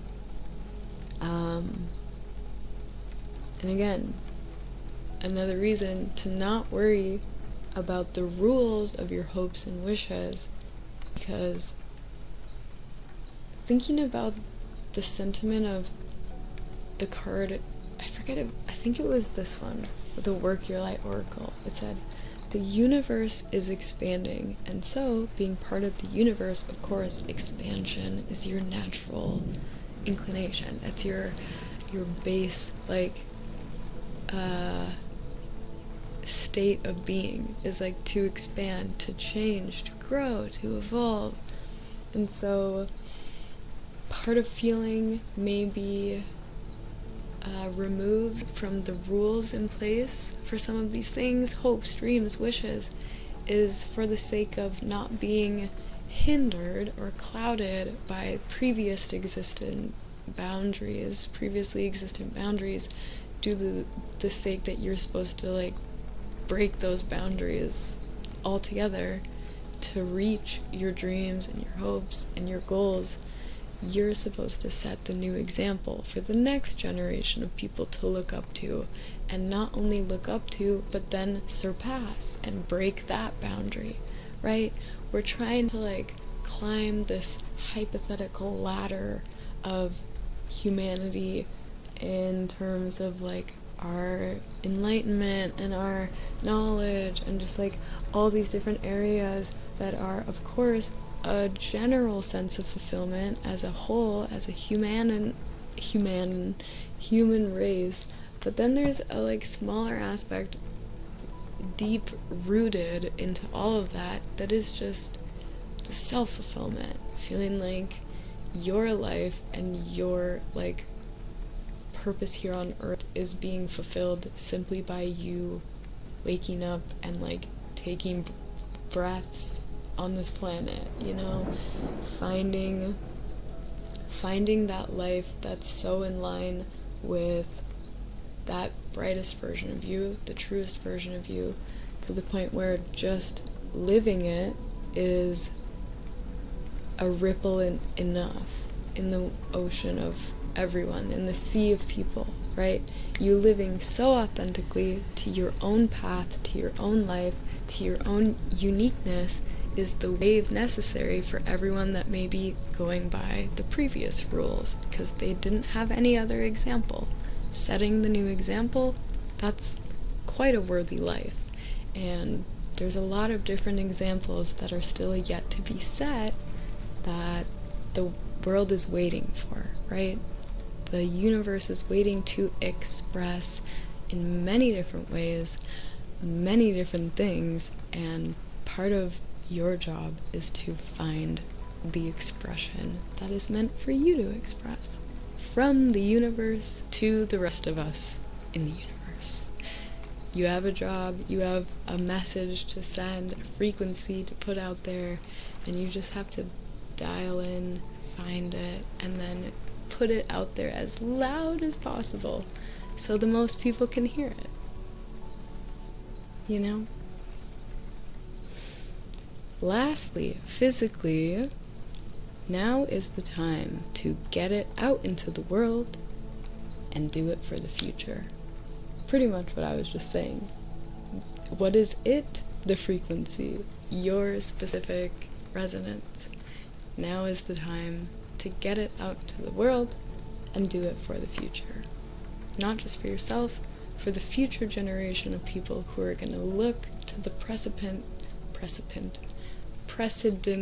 that we have set for them now, so that they, you know, are striving for higher and higher goals and dreams and wishes, to then surpass yet again and set yet another higher bar for the next generation after that, and so on and so forth, until our privilege here is done, you know?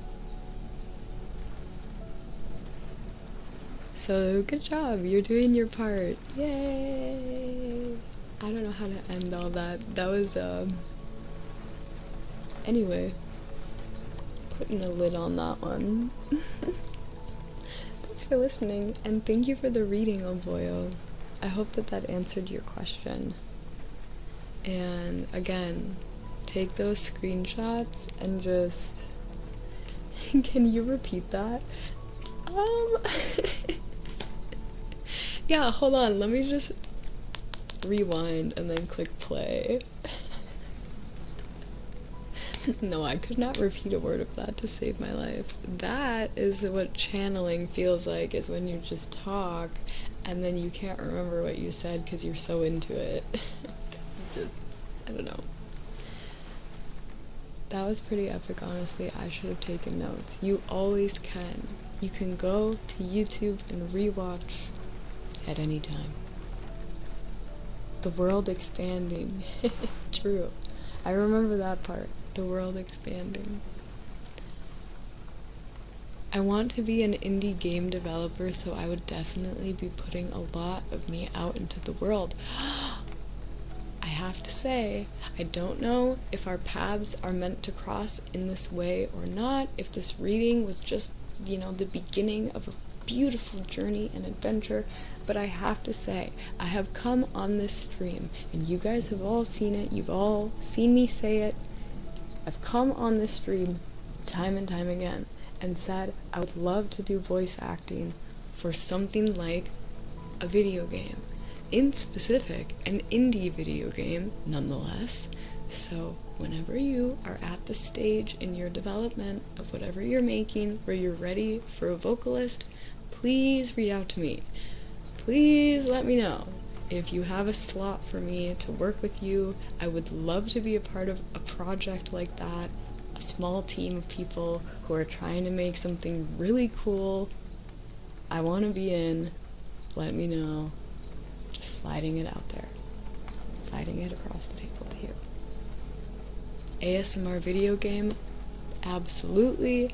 Anything like that, just in general. I would love to offer my services as a vocalist. And I can also do like body modeling, you know? You can like put the little trackers all over me and I'll like do weird stuff. I'll be like a little gremlin for you. I'll be like, you know? And then when everyone plays the video game, they'll see some creature running in the back and you guys will be like, that's Cherie! Look, there she goes! That little decrepit zombie crawling in the back. That's Cherie. I could tell. I could see her claw hands. That's her.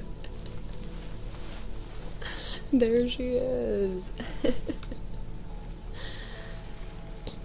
Funny, funny, funny. Alright, slam. Slam. This is a big, deep question. I like it. This is a deep one. Deep cut. Are you in USA? Yes, I am. I am willing to travel though. I am absolutely... Alright, let me just put my work pitch out there for anyone listening. I am completely like self-employed content creator who, as much as I am putting full-time effort into my own stuff, has so much desire in my heart to expand my offering as like an artist in the world into spaces that are much greater than I could ever facilitate just by myself. I want to be a part of indie movies, games, random short videos, and just like skits, anything like that. I want to be a part of it. I'm willing to travel as long as the project is in alignment with my values, with my brand, like, future, where I'm looking to head as an artist. And also, of course, you know, if you're cool and you're nice, then I'll be a lot more inclined to say yes. I am willing to, you know, put equal participation in a lot of projects as long as the end result is also equally shared. And yeah, I'm here on this earth. Don't forget about me. Don't forget to access me for stuff, because I'm here. So get me while I'm here. I don't know how long I'll be here for, so get me while I'm here. Have you tried acting? Yes. If you go on my YouTube and you watch role plays, all of those are acting. All of those are freestyle. Just like no scripted acting videos. Happy 2 months. Welcome back, D-Man. Anyway, going back to Slam. Slam says, in my past, I've made many mistakes and never truly learned from them. That's self-awareness to even be able to say that. I am sometimes too naive to see how my mistakes have affected others, and that paints me as immature. Can I truly be learning? Can truly learning from my mistakes make me become more mature? Well, yes, of course it can. Can you do back games ... line? Back games ... line. Do you mean like the like back tracing ASMR? You know what I mean? Back tracing? Is that what you're talking about? Circle ... How long is the queue? We have Slam, which I'm about to do. We have LT Zorg, and then that's it. No one after that. I was thinking of closing it. So, if you want a reading, now is the time to jump in, because I probably am going to close the queue soon. We've been on for 2 hours already. Are we doing games today? I don't know. I'm not sure that question is one for the cards. I am feeling similarly, Mario. Isn't that interesting? Lord and Darian, let's get you on the list. I'm agreeing with you, Mario, and I'm trying to figure out how I can still... This is usually what I do, and you saw me do it last time, actually with Slam specifically. When a question doesn't necessarily, for me, feel like it's pinging anything having to do with the cards, I always try to still like segue some aspect of the wondering into a formatted question that the cards can still provide some sort of insight into, regardless of how, you know, related it might be to the original question. So I'm trying right now to think of what I would say in place of this at the moment.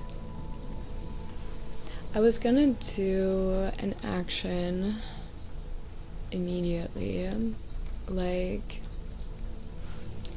what kind of action steps could be taken to,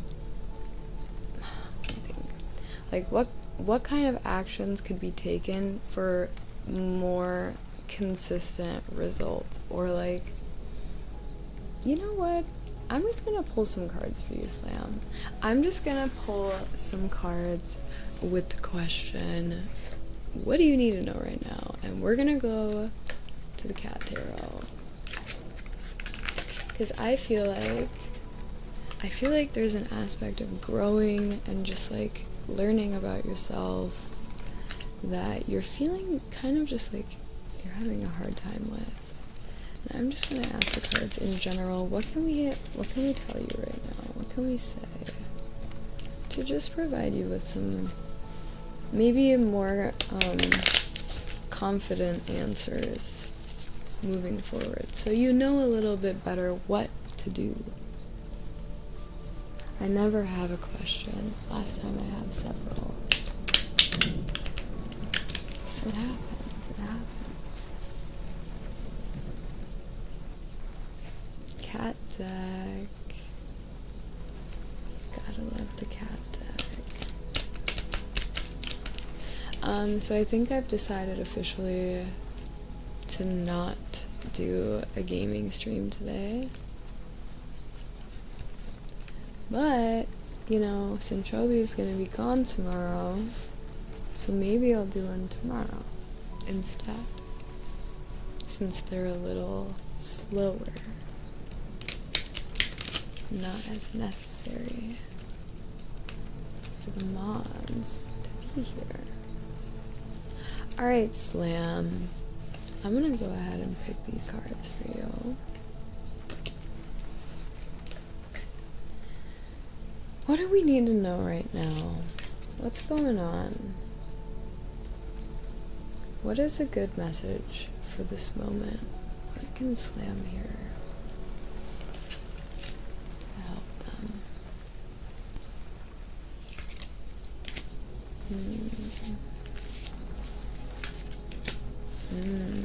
Okay, let's see. Picked 4 cards for you.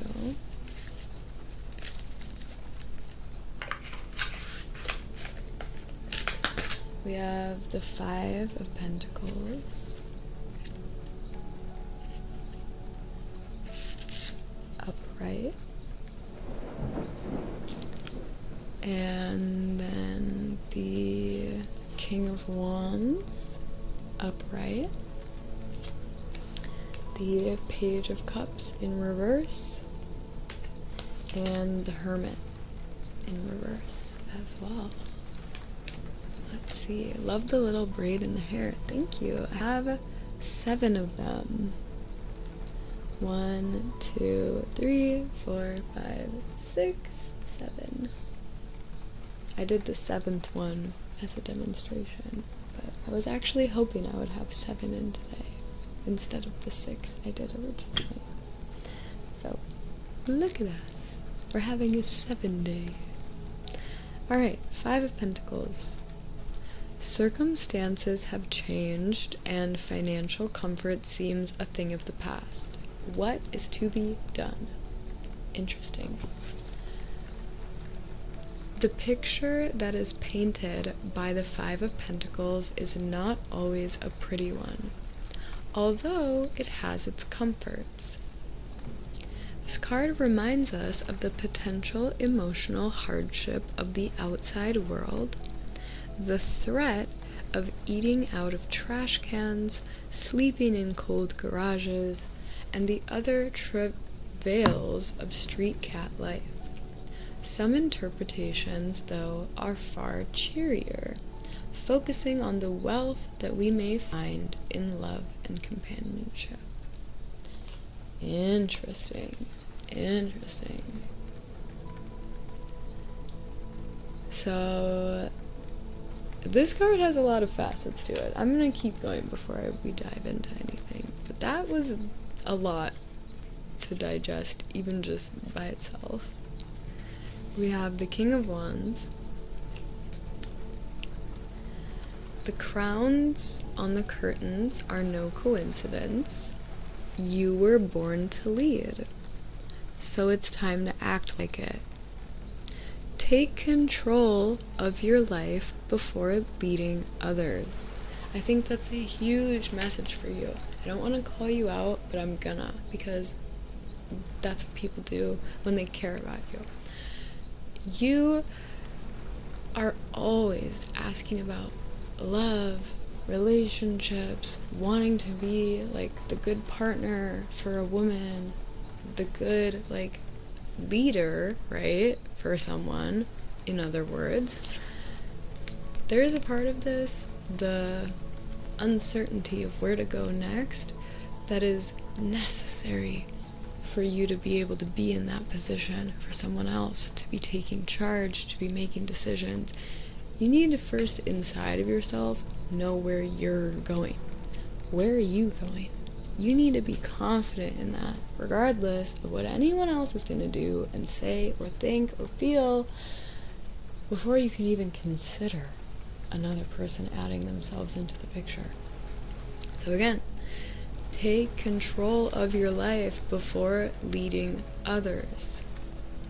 It says, but also don't hesitate to take advantage of an opportunity that may present itself. So again, I told you this time and time again. Just because you're focusing on working on yourself doesn't mean that you have to do that until you're 100% done before you can move on to the next task of finding a person, being in love.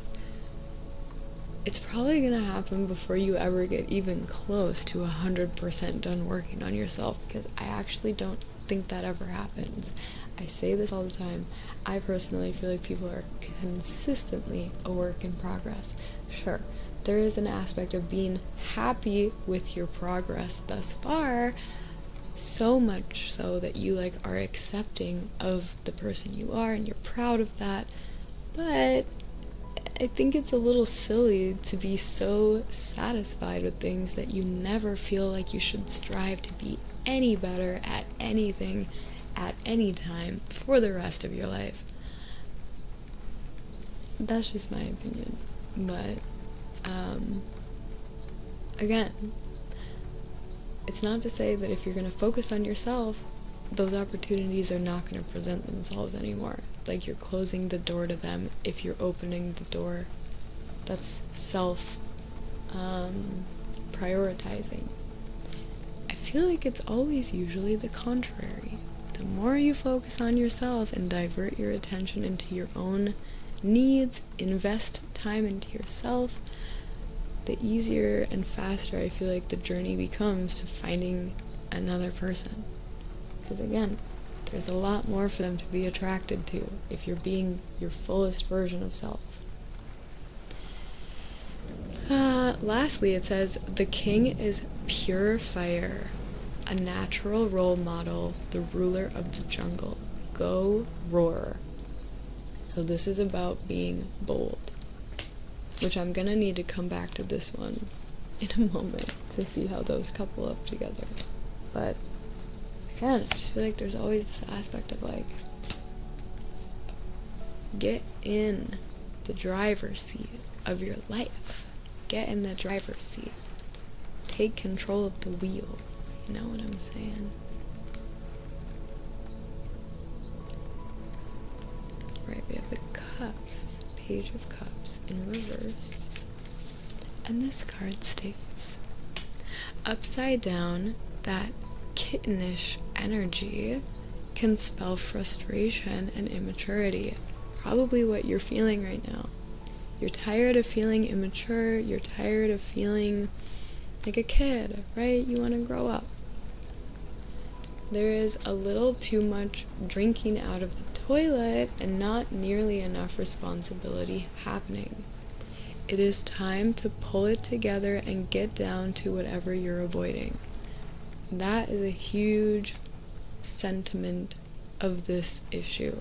What are you running away from? Why are you so prone to distracting yourself over doing whatever it is that needs to be done in either your self-work or physical, actual labor? What are you running from and why? And as soon as you face that head on, everything else is going to become a lot easier, and also will feel way more fulfilling to do and engage with, because you're not using it as a distraction. You know, if you want to be taken more seriously, get serious. Get serious about your life. Last but not least, we have the Hermit in reverse.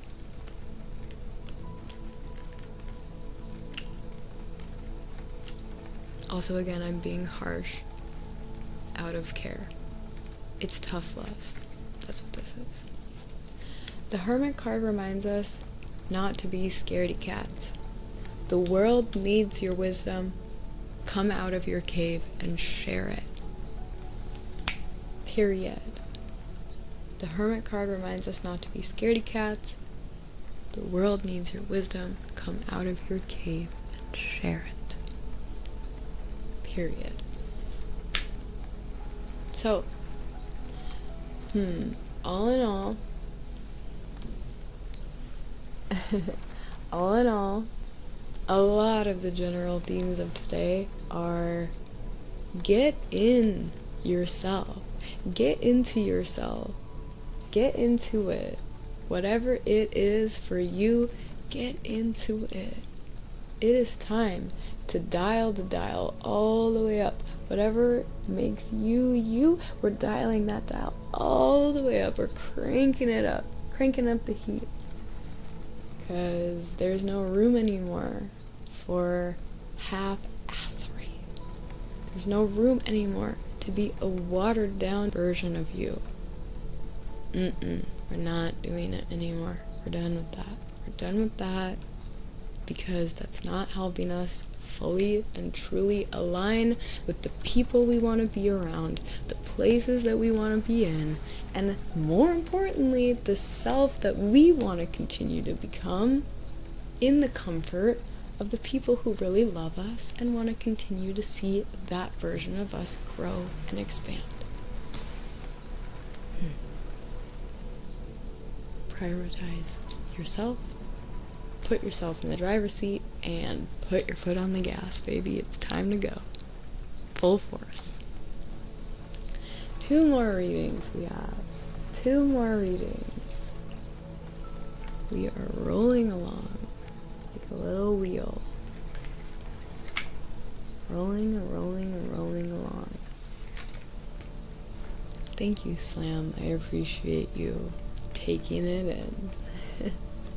I'm sorry I got a bit passionate with you, but I think the message was warranted. We have a reading from LT that is a public question, so I'm gonna go ahead and read it. We love a public question. This one says, I'd love to get insight into my future, especially finding a balance between my personal life and career.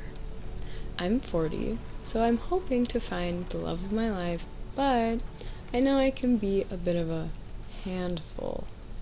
I'm still ready to learn and grow though, but I have a feeling that I'm late. I totally understand the sentiment behind this. Feeling like you're more than open to the opportunity, but maybe life's not going to give that to you anymore because the time has passed. However, I would fair to say, under my own impression of the universal rules out there, if there's still a desire that is alive and well within you for love, for partnership, chances are it's probably something that's meant to be yours, that you experience, and not just a lifelong unfulfilled desire that just sits inside of you and rots. If we've learned anything from the readings today, it is that those true innate feelings and desires and pulls of like inspiration are from very good, stable places within you that when nurtured and when expounded upon will usually prove to be very fruitful and prosperous of a venture for you because they're so deep within you of a desire, because they're so authentic to you, right? They belong to you. I don't know, I just feel like it's safe to say, if the desire is alive and well, so is the possibility. So let's see. Let's pull some cat cards, see what they have to say. I'm also gonna crack my back really quick.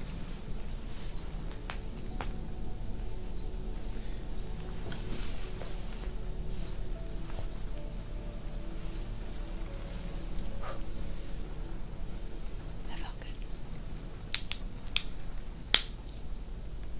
Okay.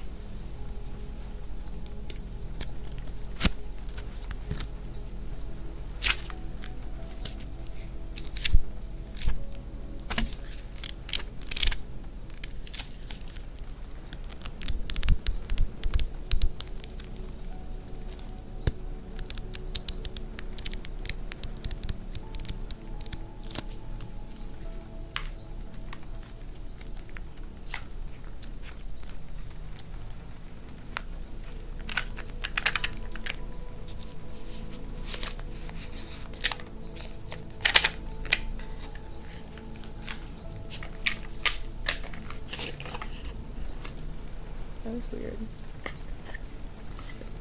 Everything was getting stuck. Oh, that's true. I should see if LT is still here.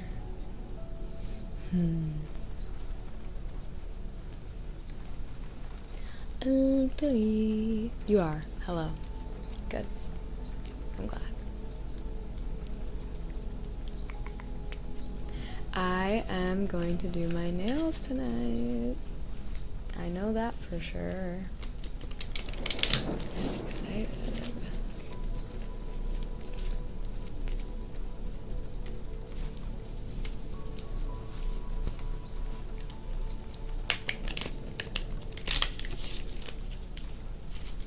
I am.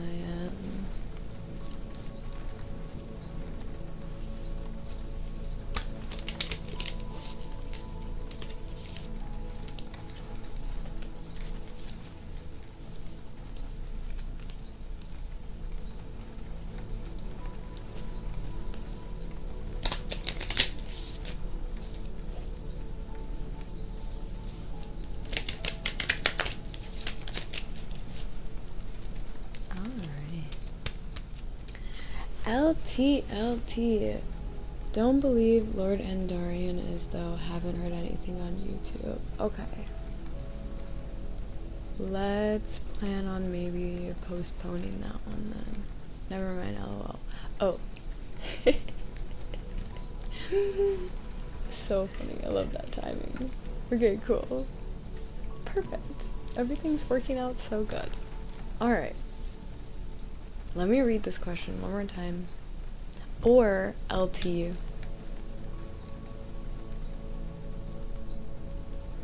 No, you know, I'm just gonna do like a general reading because you want insight into your future. And we'll just specify we want insight into the future, in particular, the balance between relationships, personal life, career, etc. We just want insights. We want future insights. So let's go ahead and get some. First is the Queen of Wands. Look at her laying by the fire. Wait, this is so Kiwi. That is Kiwi. Sleeping. Alright, first card, Queen of Wands. Next is this, reversed 5 of something. And you know, I'm gonna let you pick the next ones. From here, go ahead and pick 2 cards out of 1, 2, 3, 4, 5, 6, 7, 8, 9, 10, 11, and 12. 12 cards.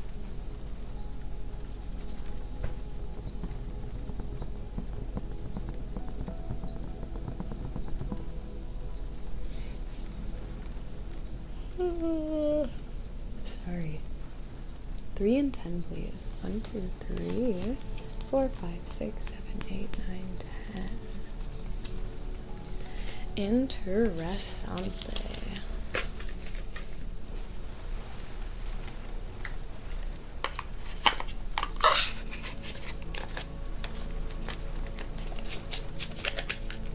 Dealer's choice on deck. Proceed. Yeah. Ooh, ooh, ooh. Thank you, Lord Andarian. We've got that on the list. And I'm going to cross my legs, get more comfortable, nice and cozy. Alright, 2 cards that you pulled were the Knight of Wands upright and Judgment in reverse. Here we go. Let's go ahead and read through these in order of pulling them. Starting with the Queen of Wands, and then also we have the Knight of Wands, and here's my little book.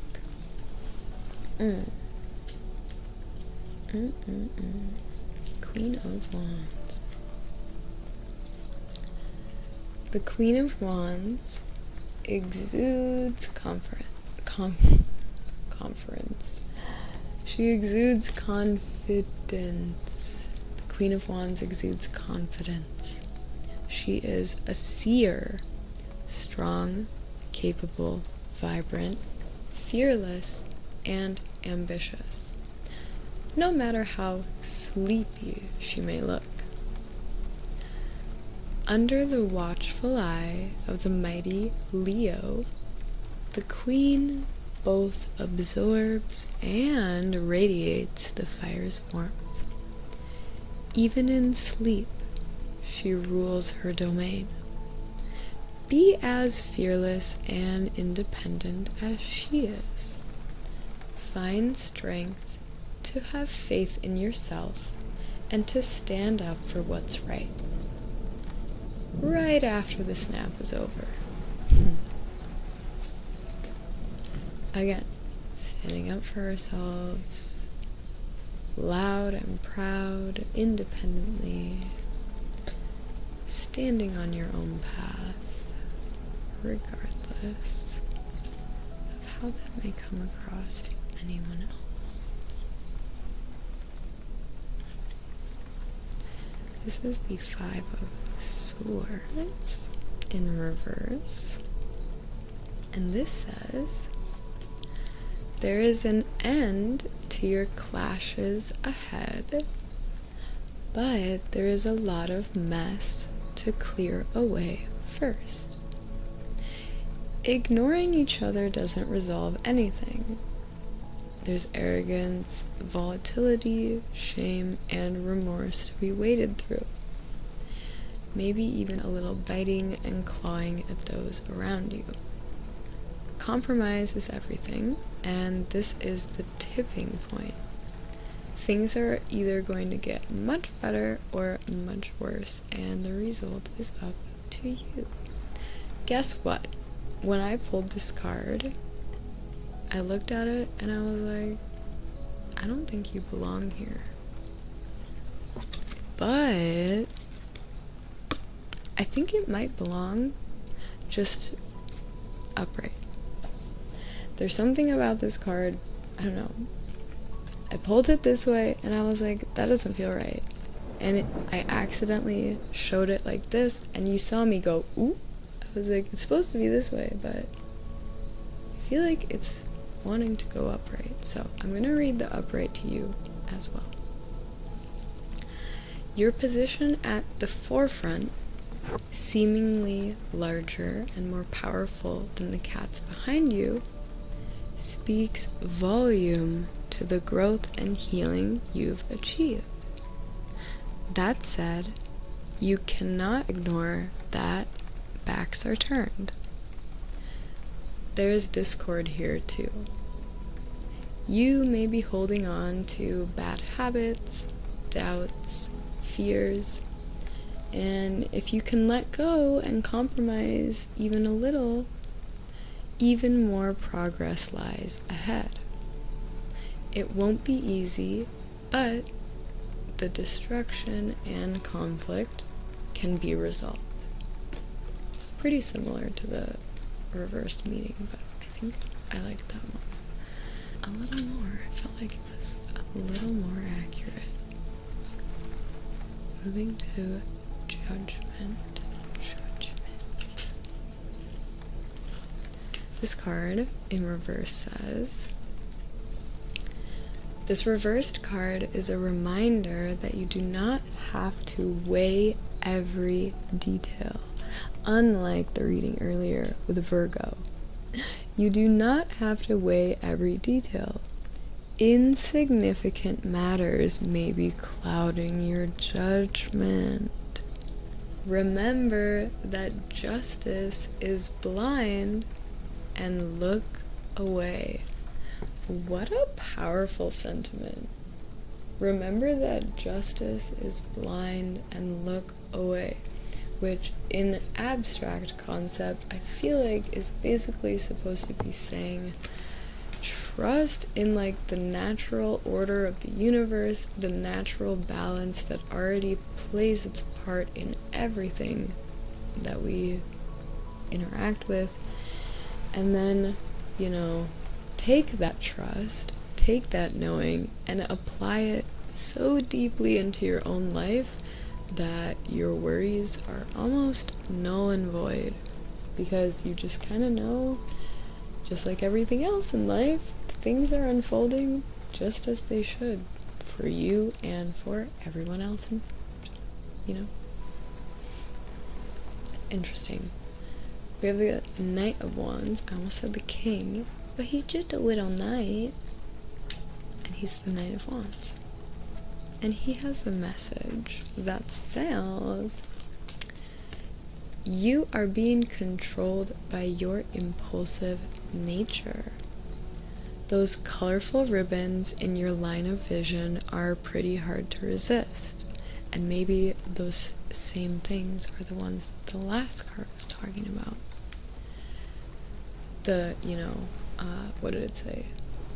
Trivial things clouding your judgment, distracting colorful ribbons in your line of vision, hard to resist, anxieties, overthinking. There is nothing wrong with spontaneity except when it affects your ability to follow through. Don't get bored halfway through the game and walk away. And at this point, the game is life. So don't give up on hopes, dreams, the stamina of like youthfulness that most people carry into their lives when they come into this world. And, you know, don't give up on the sense that all of the possibilities, all of the wonderful things that you maybe have thought passed you by, or there's like a time limit on, are still available to you and as accessible as they were the first time you ever wanted them. The first time you ever found yourself like romanticizing about a relationship, the first time you ever found yourself kind of just like playing around with the idea of something more for yourself, to the point where you began to want that, desire it, that's still alive.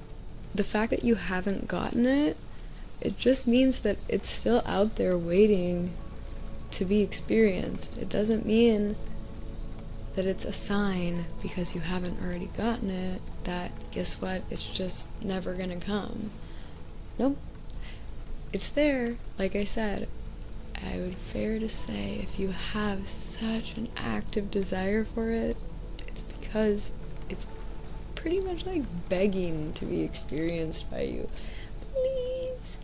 Please experience me. Please use your free will to put yourself in the position to experience all of these wonderful things that I'm so deeply desiring of.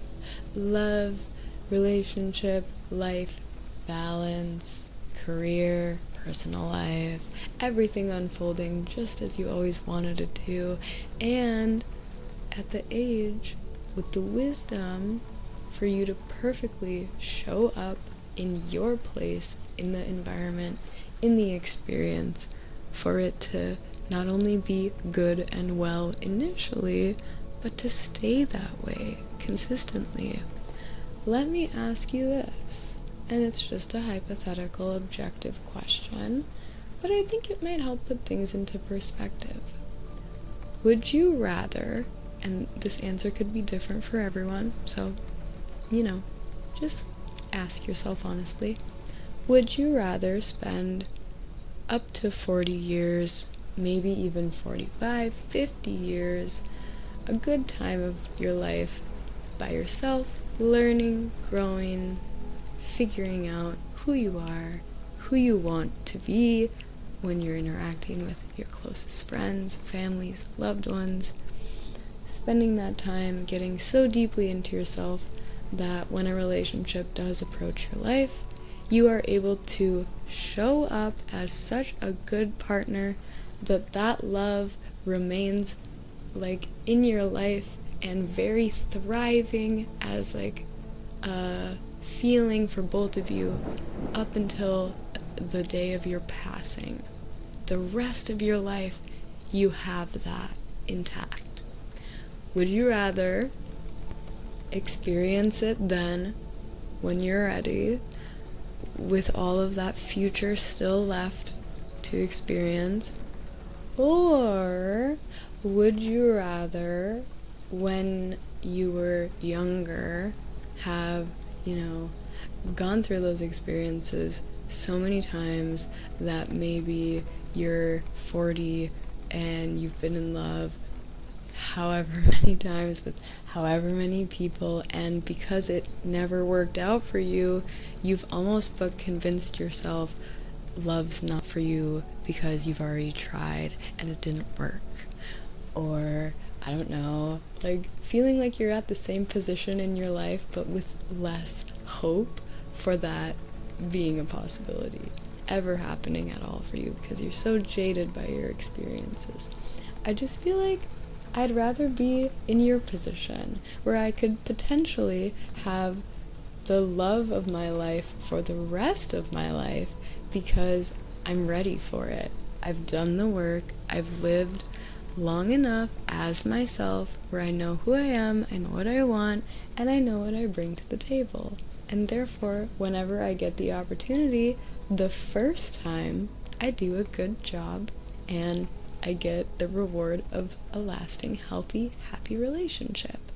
Versus getting the opportunity before I'm ready, not having it work out because I mess it up, and then obviously having to learn from that experience and then start again from square one with the same set of variables that you already have right now.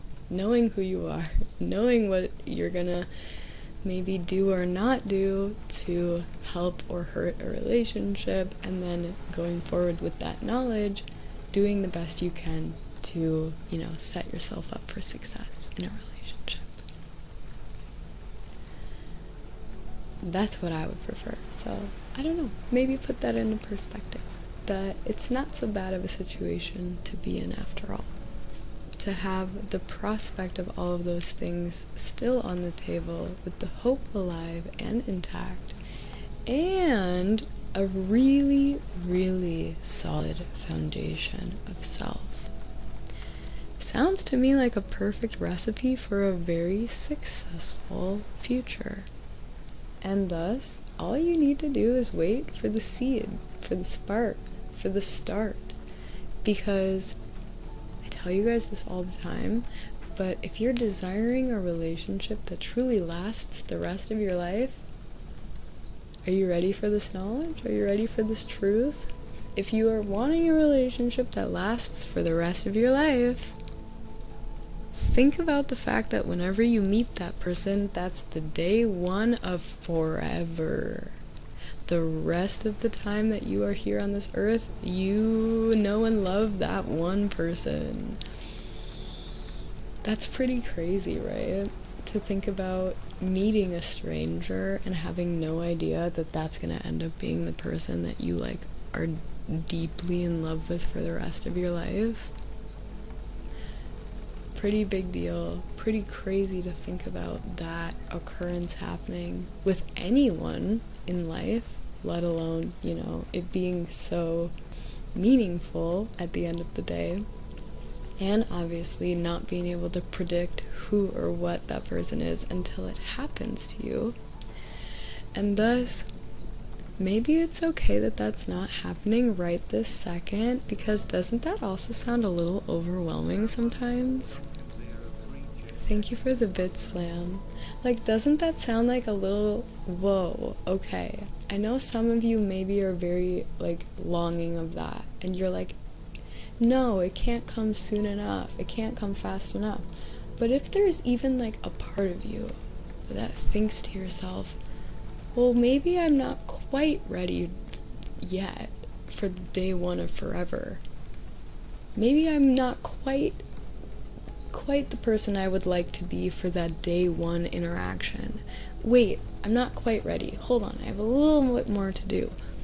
If that's the case, if there's a part of you that feels a little hesitant at that, like, responsibility, stepping up to that position, then maybe it's okay. It's not happening right now, because this is the necessary time before that story begins for you to become the person you need to be, to do the work that's necessary for that to unfold exactly as you want it to, because you're prepared for it. Fully prepared. Wouldn't you rather every day wake up and feel like, hey, if today is day one, if I meet that person today, I'm ready. I know I'm ready. I am living my best life, filling all of my needs consistently. I feel good. I feel whole.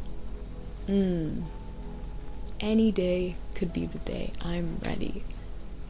Imagine every day waking up feeling just ready. At a certain point, life is going to believe you. Life's going to be like, I believe that you're ready. You are ready. I can feel it. And then, here they come. Here they come, day one. Forever. Oh, you want a break from them? Nope, it's forever now. Like, let's not forget that. What if you meet your person and you love them, but they, like, annoy you sometimes? Well, guess what?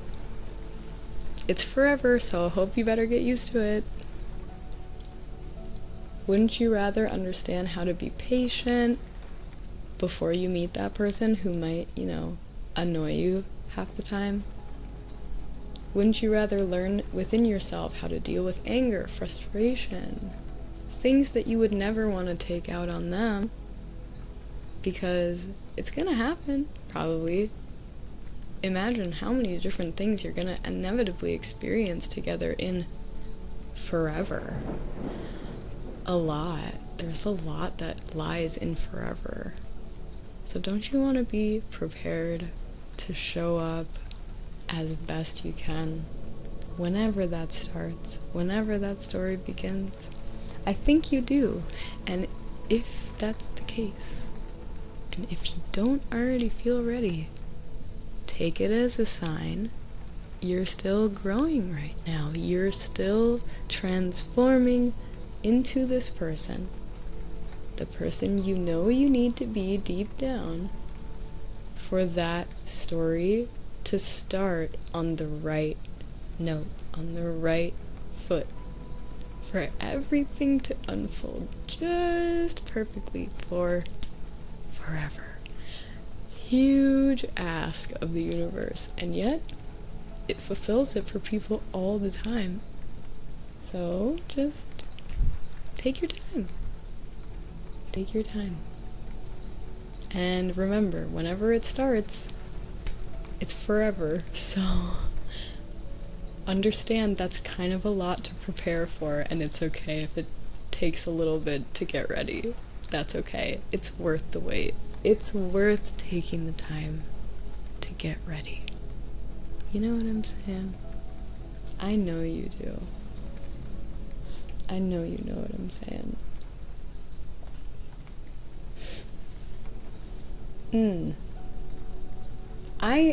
I knew I was feeling ready for today, but I had no idea I was feeling this ready for today.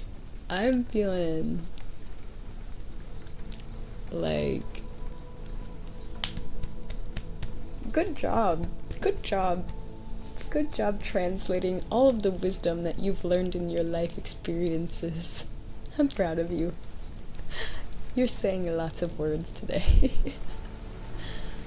Does tarot readings wear you out and make you tired? They can, but today I'm ready to go on a walk after this. I'm ready to go outside and probably cry at how beautiful life is.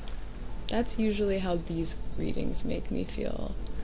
How could they not? Like, how could I not feel philosophically like so just overwhelmed with life after speaking all of these things and talking about them?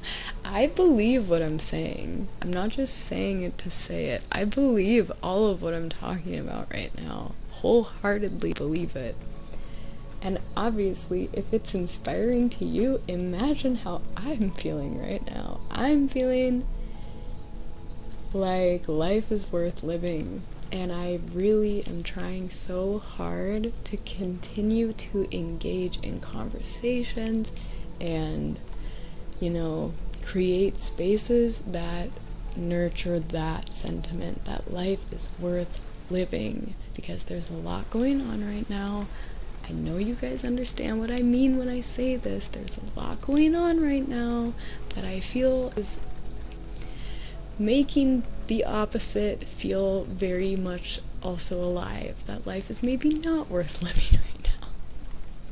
And if there's anything I can do while I'm here on this planet, it's to remind you, sure, that sentiment might have validity, but don't forget, there is a lot of parts of life that are very much worth living, and if anything, not only are they worth it, but they're a damn good time.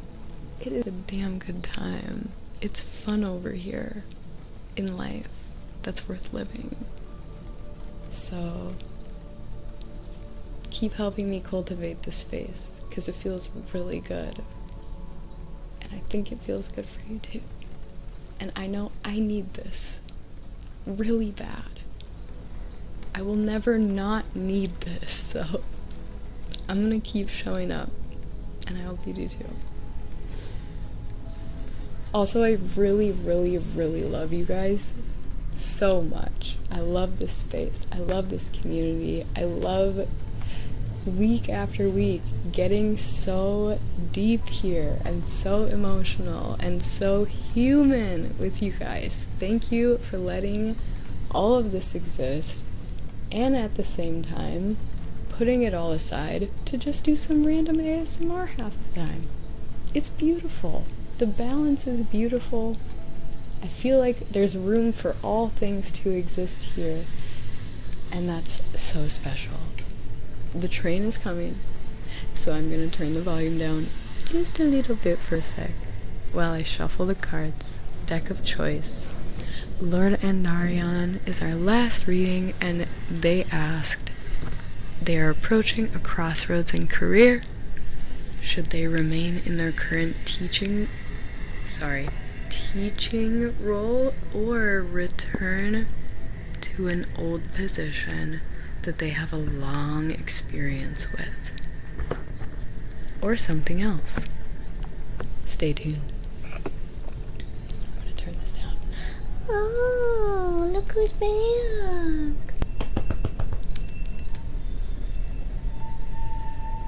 Oh my goodness. Come here. Fluffy.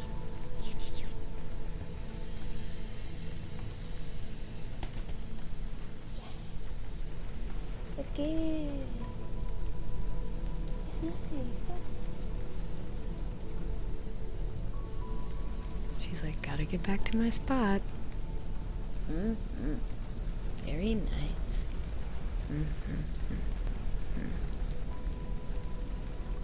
Did you eat some food?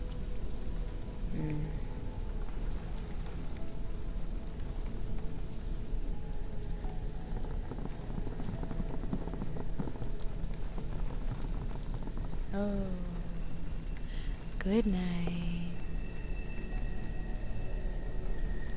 Hello. We are just waiting for the train to pass. It is squeaking.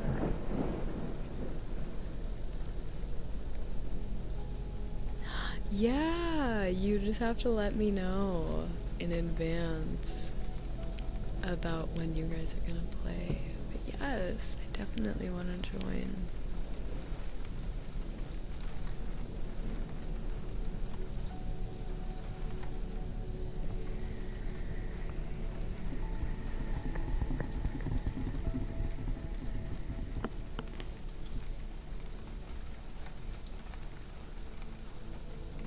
Little booger. Oh, where did it go? Well, it fell somewhere. I'm sure I'll find it later. Hi, Sarah. Yeah, it was last minute and you didn't seem like you wanted to do a gaming stream yesterday. Yeah, I didn't. You were right. That's accurate. Alright. So, we're at a crossroads in our career. Should we remain in our current teaching role, return to an old position that we have a long experience with, or something else? That's a good question. Let's see. Also, for the sake of time, we are at 3 hours and 8 minutes, and I would like to go to at least 3.5 hours today, because I like to end on even numbers. I'm not sure how long this reading will take, but with whatever extra time we may have left over, I would love to open up the floor for discussion of whatever we feel inclined to talk about in that moment.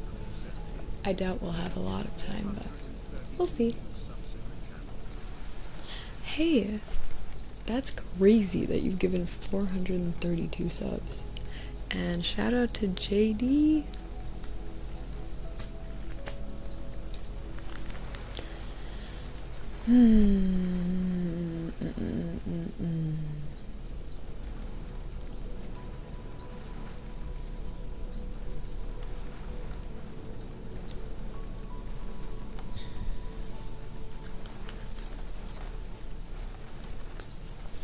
Hold on.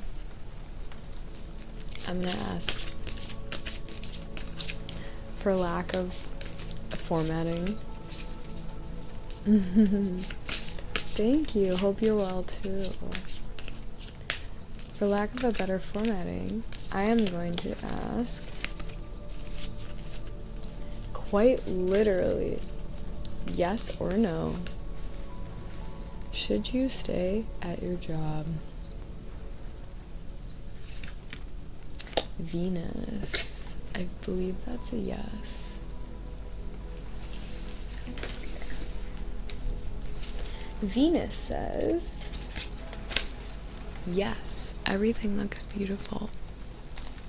So, let's imagine you stay in your current teaching role, because everything looks beautiful. Well, the problem with that is, clearly, it's not fulfilling you currently, or else you wouldn't have even asked this question. You wouldn't have even come here and been inquiring about a new job, potentially, because you would just be so satisfied with your job, it wouldn't matter to you. So, okay, on the grounds that you do stay at your current position, I'm gonna now ask, what's wrong? What's going on? You know, let's ask the cards. What's the current status quo of things? I'm gonna go to the White Sage. And I'm gonna maybe say, what's keeping you from feeling your full fulfillment at this job? What is holding you back? I'm sure you have your own answer as to what you think it might be. But let's see what the cards may say. What's holding you back? What is holding you back? Interesting. I got the Lovers for some reason, and the 7 of Wands, and also the 9 of Cups in all upright positions. So let's see. The Lovers is a soul connection. This card is usually, but not always, connected to a romantic relationship, one that deeply touches your heart. You may be unsure if you have met your perfect match. Ask yourself, is it easier than it is hard? If so, dive in head first. Alright, so let's use this same mentality when asking about this job. Is this job easier for you than it is hard? Is it easier for you to imagine yourself staying here than it is hard? And if so, I think you know which way to go.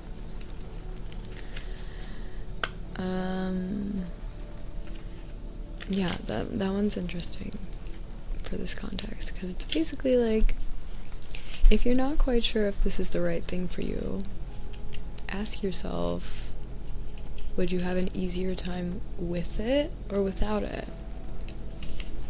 Which I'm sure you already are. Competition, upper hand. This is the 7 of Wands. Although it can be a challenge, in the end, you will be thankful that your voice has been heard. Take a stand and hold your own. Harness your focus on your Manipura energy center, located in your solar plexus. So, this is interesting. This card is basically saying, if you want things to be working out, you want things to feel right, although it might be a challenge, you need to speak up. You need to make your voice heard. You need to communicate what you're looking for. And again, coming back to the question, is that going to be more energy than it's worth? Will that be more difficult than it is easy? You know? And yeah, just how is that all going to affect you at the end of the day? Will it feel worth it to stay at this job, getting more of what you want? Or will that whole debacle in and of itself stir up so much tension within you that the whole thing just feels not worth dealing with? That's up to you to decide. We have the 9 of Cups, upright. Hard work pays off, overflowing. Your wishes are granted. You may be feeling overwhelmed by a sense of fulfillment. Find emotional balance and let go of striving as you enter the final phase of this process. You are able to finally reap what you sow. Interesting. So we have abundance here. We have the fruits of your labor, the fruits of all of your work that you've put in, finally being recognized, finally being harvested. How come that's here with this job, right? How come this is present here if it's not supposed to be attached with this position? Maybe in general, your line of work is the fulfillment in and of itself. Maybe the teaching is what's fulfilling to you. And what you're struggling with is maybe the pay, compensation. Maybe that's why you're thinking of leaving. But potentially that's something that could be reconciled directly to the point where you could just feel really good in your position. You know? This could be the one, it could be the match. It's hard to say. You already had that old position for a long enough time where I'm sure you would know if that was meant for you or not. And you left, you have a different job now, so I don't know if that means much in terms of that one being the right thing for you versus what you're doing now. something else, something new, sure. But let's just focus on what you're currently doing and maybe what you were doing before, what you have a lot of experience in. If what you're doing now is right for you, it sounds like even with the challenges at hand, there is a huge potential opportunity for this to feel so fulfilling deeply in all areas that, you know, the journey to get there doesn't really matter at the end of the day. It doesn't matter how many trials and errors you had to go through to finally find the right fit in that position. Once you get there, it's consistent. You know, I'm gonna pull a couple more. See if anything else insightful can come up for us right now. For our Lord and Darian and their new career. We have the Ace of Wands. I believe this is about new beginnings. And the reversed Ace of Pentacles. Interesting that we picked two aces, which I do think are usually about beginnings. So let's see. Ace of Wands, first and foremost in its upright position. It is time for a fresh start and a spark of creative energy. The swan seems to defy gravity. Allow this lightness to help you expand your horizons. Dreaming isn't limited to nighttime. Again, there's a part of all of this where clearly you're being asked, regardless of what you choose, to make sure that it's coming from a place of like your highest ideal of your life. What is your biggest expectation for yourself? And then don't settle. If it's not the complete right fit, the Lover's card is literally the equivalent of like a soulmate. If this isn't your soulmate job, if it's harder to imagine yourself living with it than without it, of course it's time to move on to something new. And I don't think that something new is supposed to be your old position. It's a fresh start, a fresh new start, right? If that's the case. But this can also come from inside of your own position that you're in now, from whatever communication you end up having, sticking up for yourself, setting the boundaries. I have a feeling that's something that the Ace of Pentacles is going to touch on in reverse. This says, you may feel stuck, but don't worry. This is just a temporary setback. Adjust your spending on extras right now to make up for the difference. So again, maybe there's a pay discrepancy. Maybe your problem with this job isn't necessarily the job, but it's the pay that you're receiving for the job.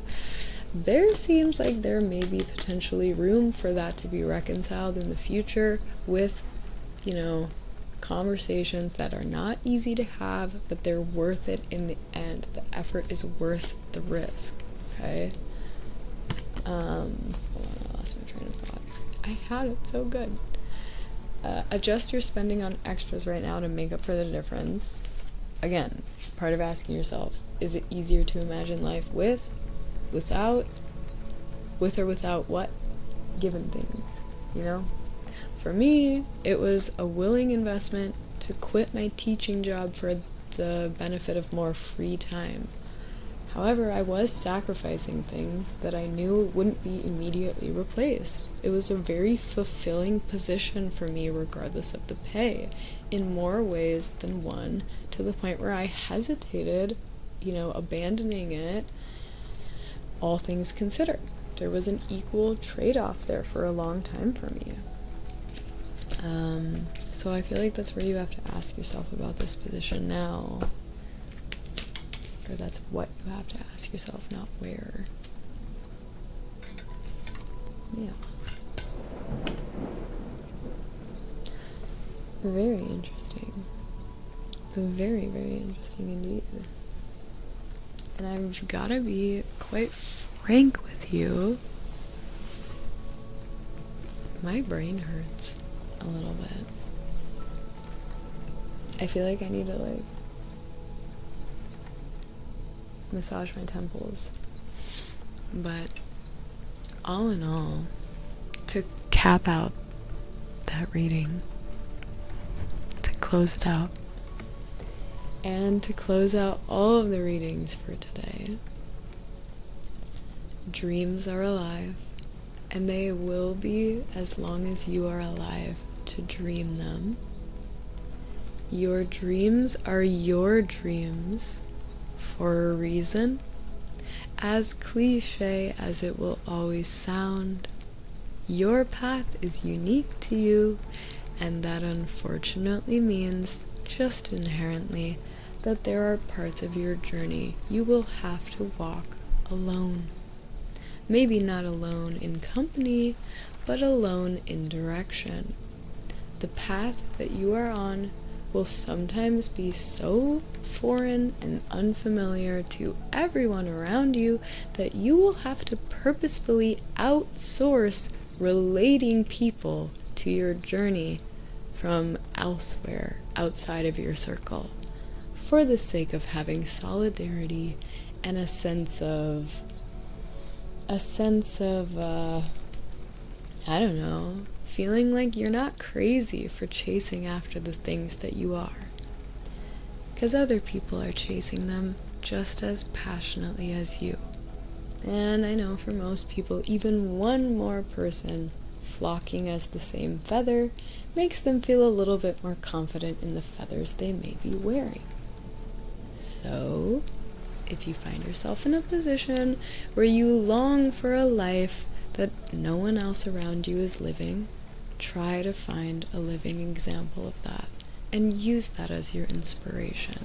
Instead of, inspiring yourself with the difference between where everyone in your life is and where you feel like you want to be. It's really hard to use that as the only source of motivation versus just looking ahead to what the future has. Remember, the rungs of the ladder that humanity has set for itself from the past to the future. Trying to reach for the highest rung that you can possibly see for the sake of climbing above it and then setting a new one for the people that come after you. Why not, right? We're here anyway.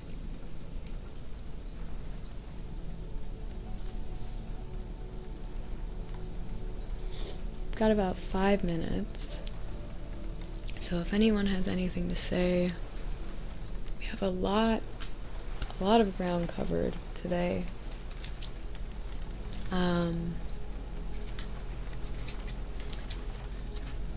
For the sake of just all potentials, if there does not happen to be a stream tomorrow, know that I will see you again next week, and that I have the utmost intention to upload a video very soon. I'm just realizing it is 7:11 and it is 7:17. I didn't really think about it being 7:17 today, but of course it is. Of course it is. I am feeling in my 7 energy today. For sure.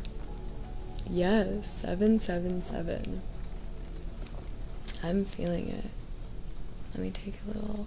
Oh, I missed it. I missed my screenshot.